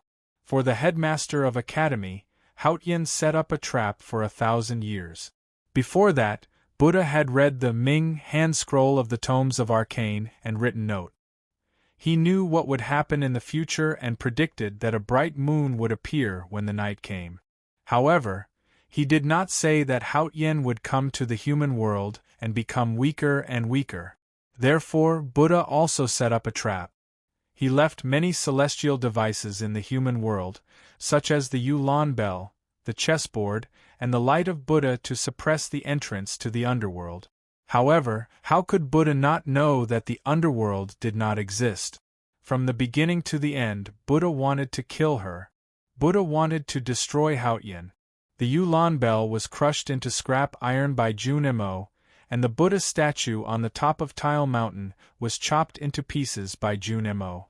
The chessboard was taken to the wilderness by Ning Ke and Sang Sang. However, the mountain transformed from the remains of Buddha was much taller than the stone statues on Hua Mountain.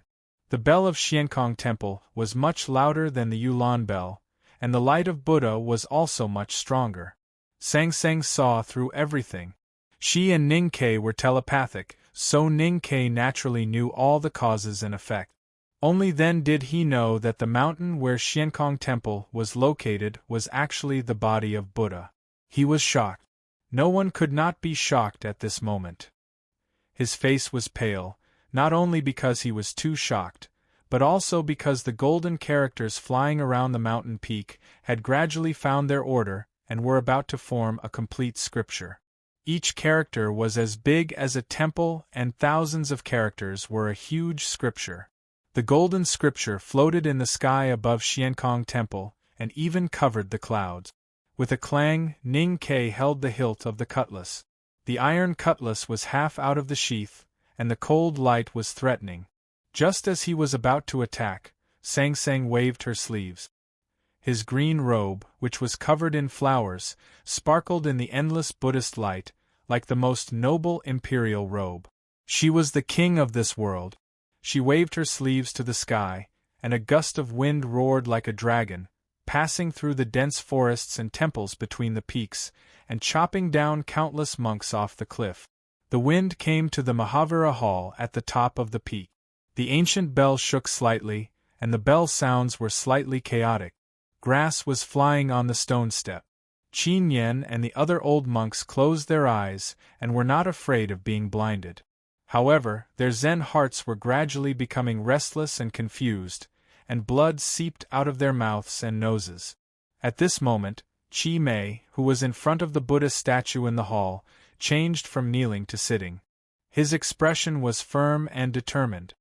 He held a wooden staff and hit the wooden fish in front of him heavily. The wooden fish was instantly broken. Almost at the same time, the Vajra pestle held by the venerable beside the Buddha statue fell from the sky and hit Chi Mei's head heavily. With a puff, Chi Mei's skulls were all broken, and his brains and blood were scattered everywhere. Blood stains stained the Buddha statue.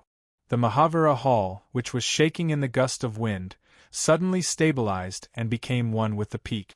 The monks also finally stabilized their bodies and hearts. Sang Sang waved her sleeves and created wind.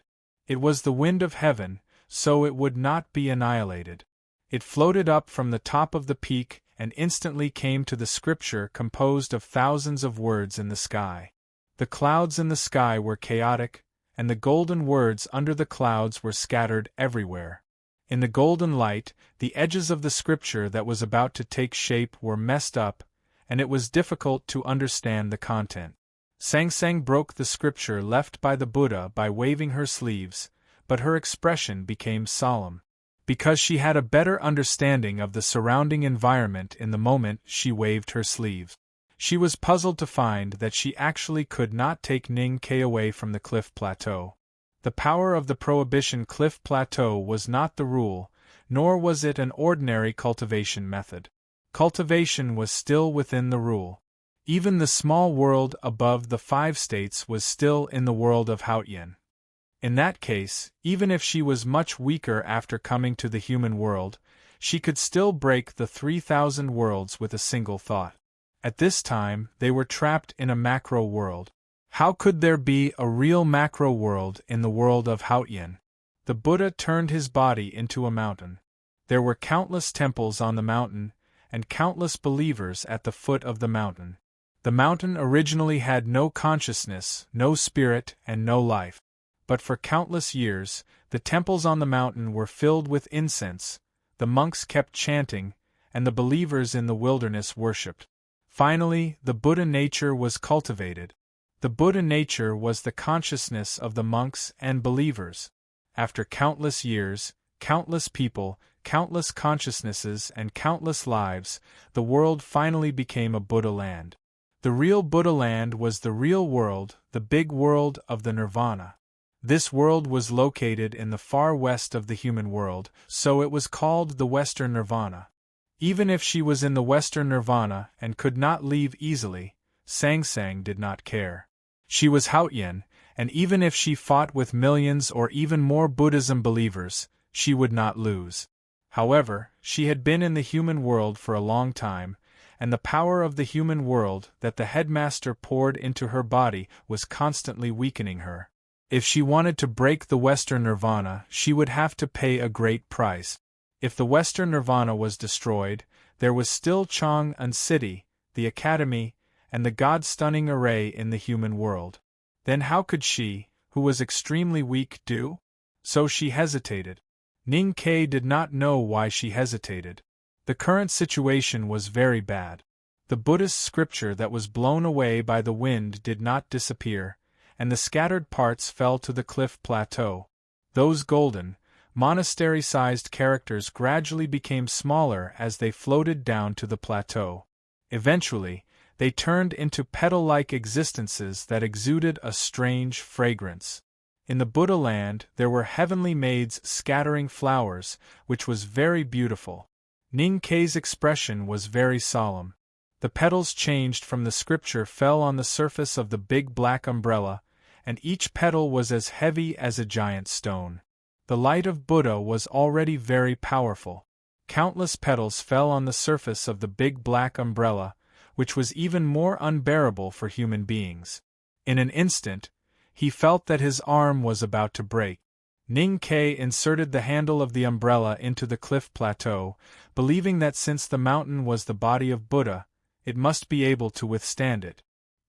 He glanced at Sang, who stood in silence in the light of Buddha. He pulled out the iron cutlass and chopped at the falling petals. The cutlass left a mark, and the mark was the word, and the word was the divine talisman, the E-talisman. The petals looked like petals, but they were actually words from the Buddhist scripture. The Dharma was incomparable, so the words were as heavy as a mountain. If Buddha had left some other means, Ning Kei's cultivation state within the 5 states would not have been able to do anything. He could only grab Sang's sleeves and hide behind her. But since it was a scripture and the falling words were words, he could break it. Because he was the best calligrapher and the most powerful divine talisman master in the world. He had broken countless words in the old library of the academy, and he was best at breaking words in his life. 7 divine talismans of E appeared in the air by the cliff. The falling petals touched the talisman and broke into pieces, because the words and the flowers were broken into meaningless lines. The petals continued to fall.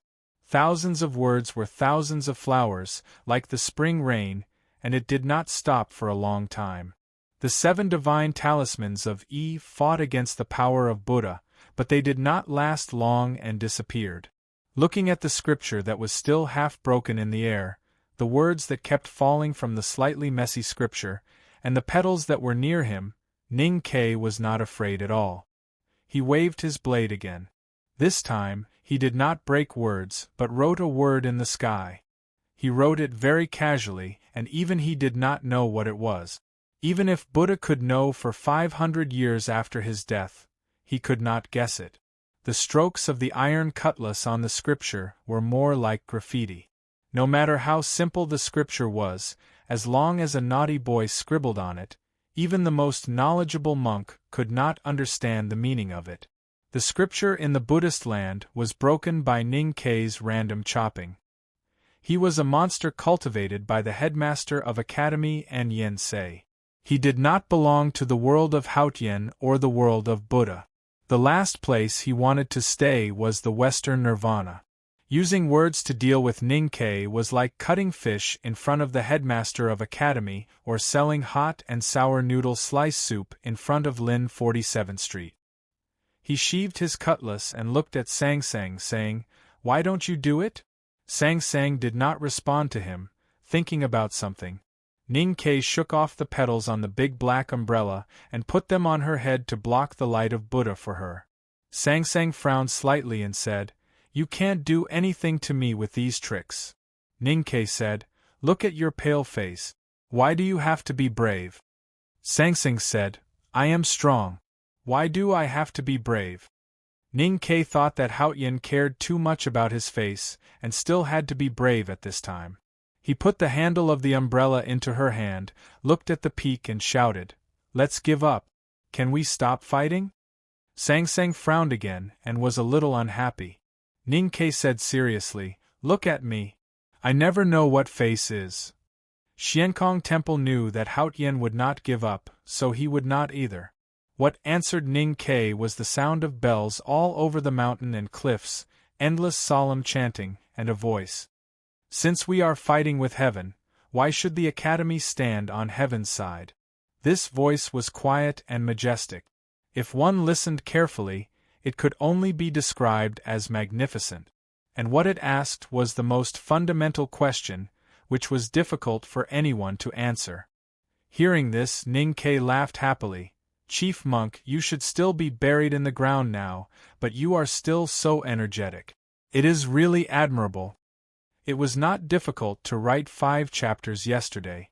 What was difficult was that after writing 5 chapters yesterday, I wrote another 10,000 words today. I'm already full of admiration for myself. I don't have any other requests. I just hope that everyone can give me more recommendation vote. Today, the moderator, Dream Chaser, helped me calculate that this Sunday's Nightfall needs 28,000 recommendation vote. I'm still short of 10,000. Please support me. Nightfall and the book review section need your help. Thank you. To be continued. If you like this work, please come to Chidien.com to vote for me. Your support is my biggest motivation. You're tuning in to the Phoenix Nights YouTube channel. Don't forget to subscribe and join us on this journey to catch the most captivating stories.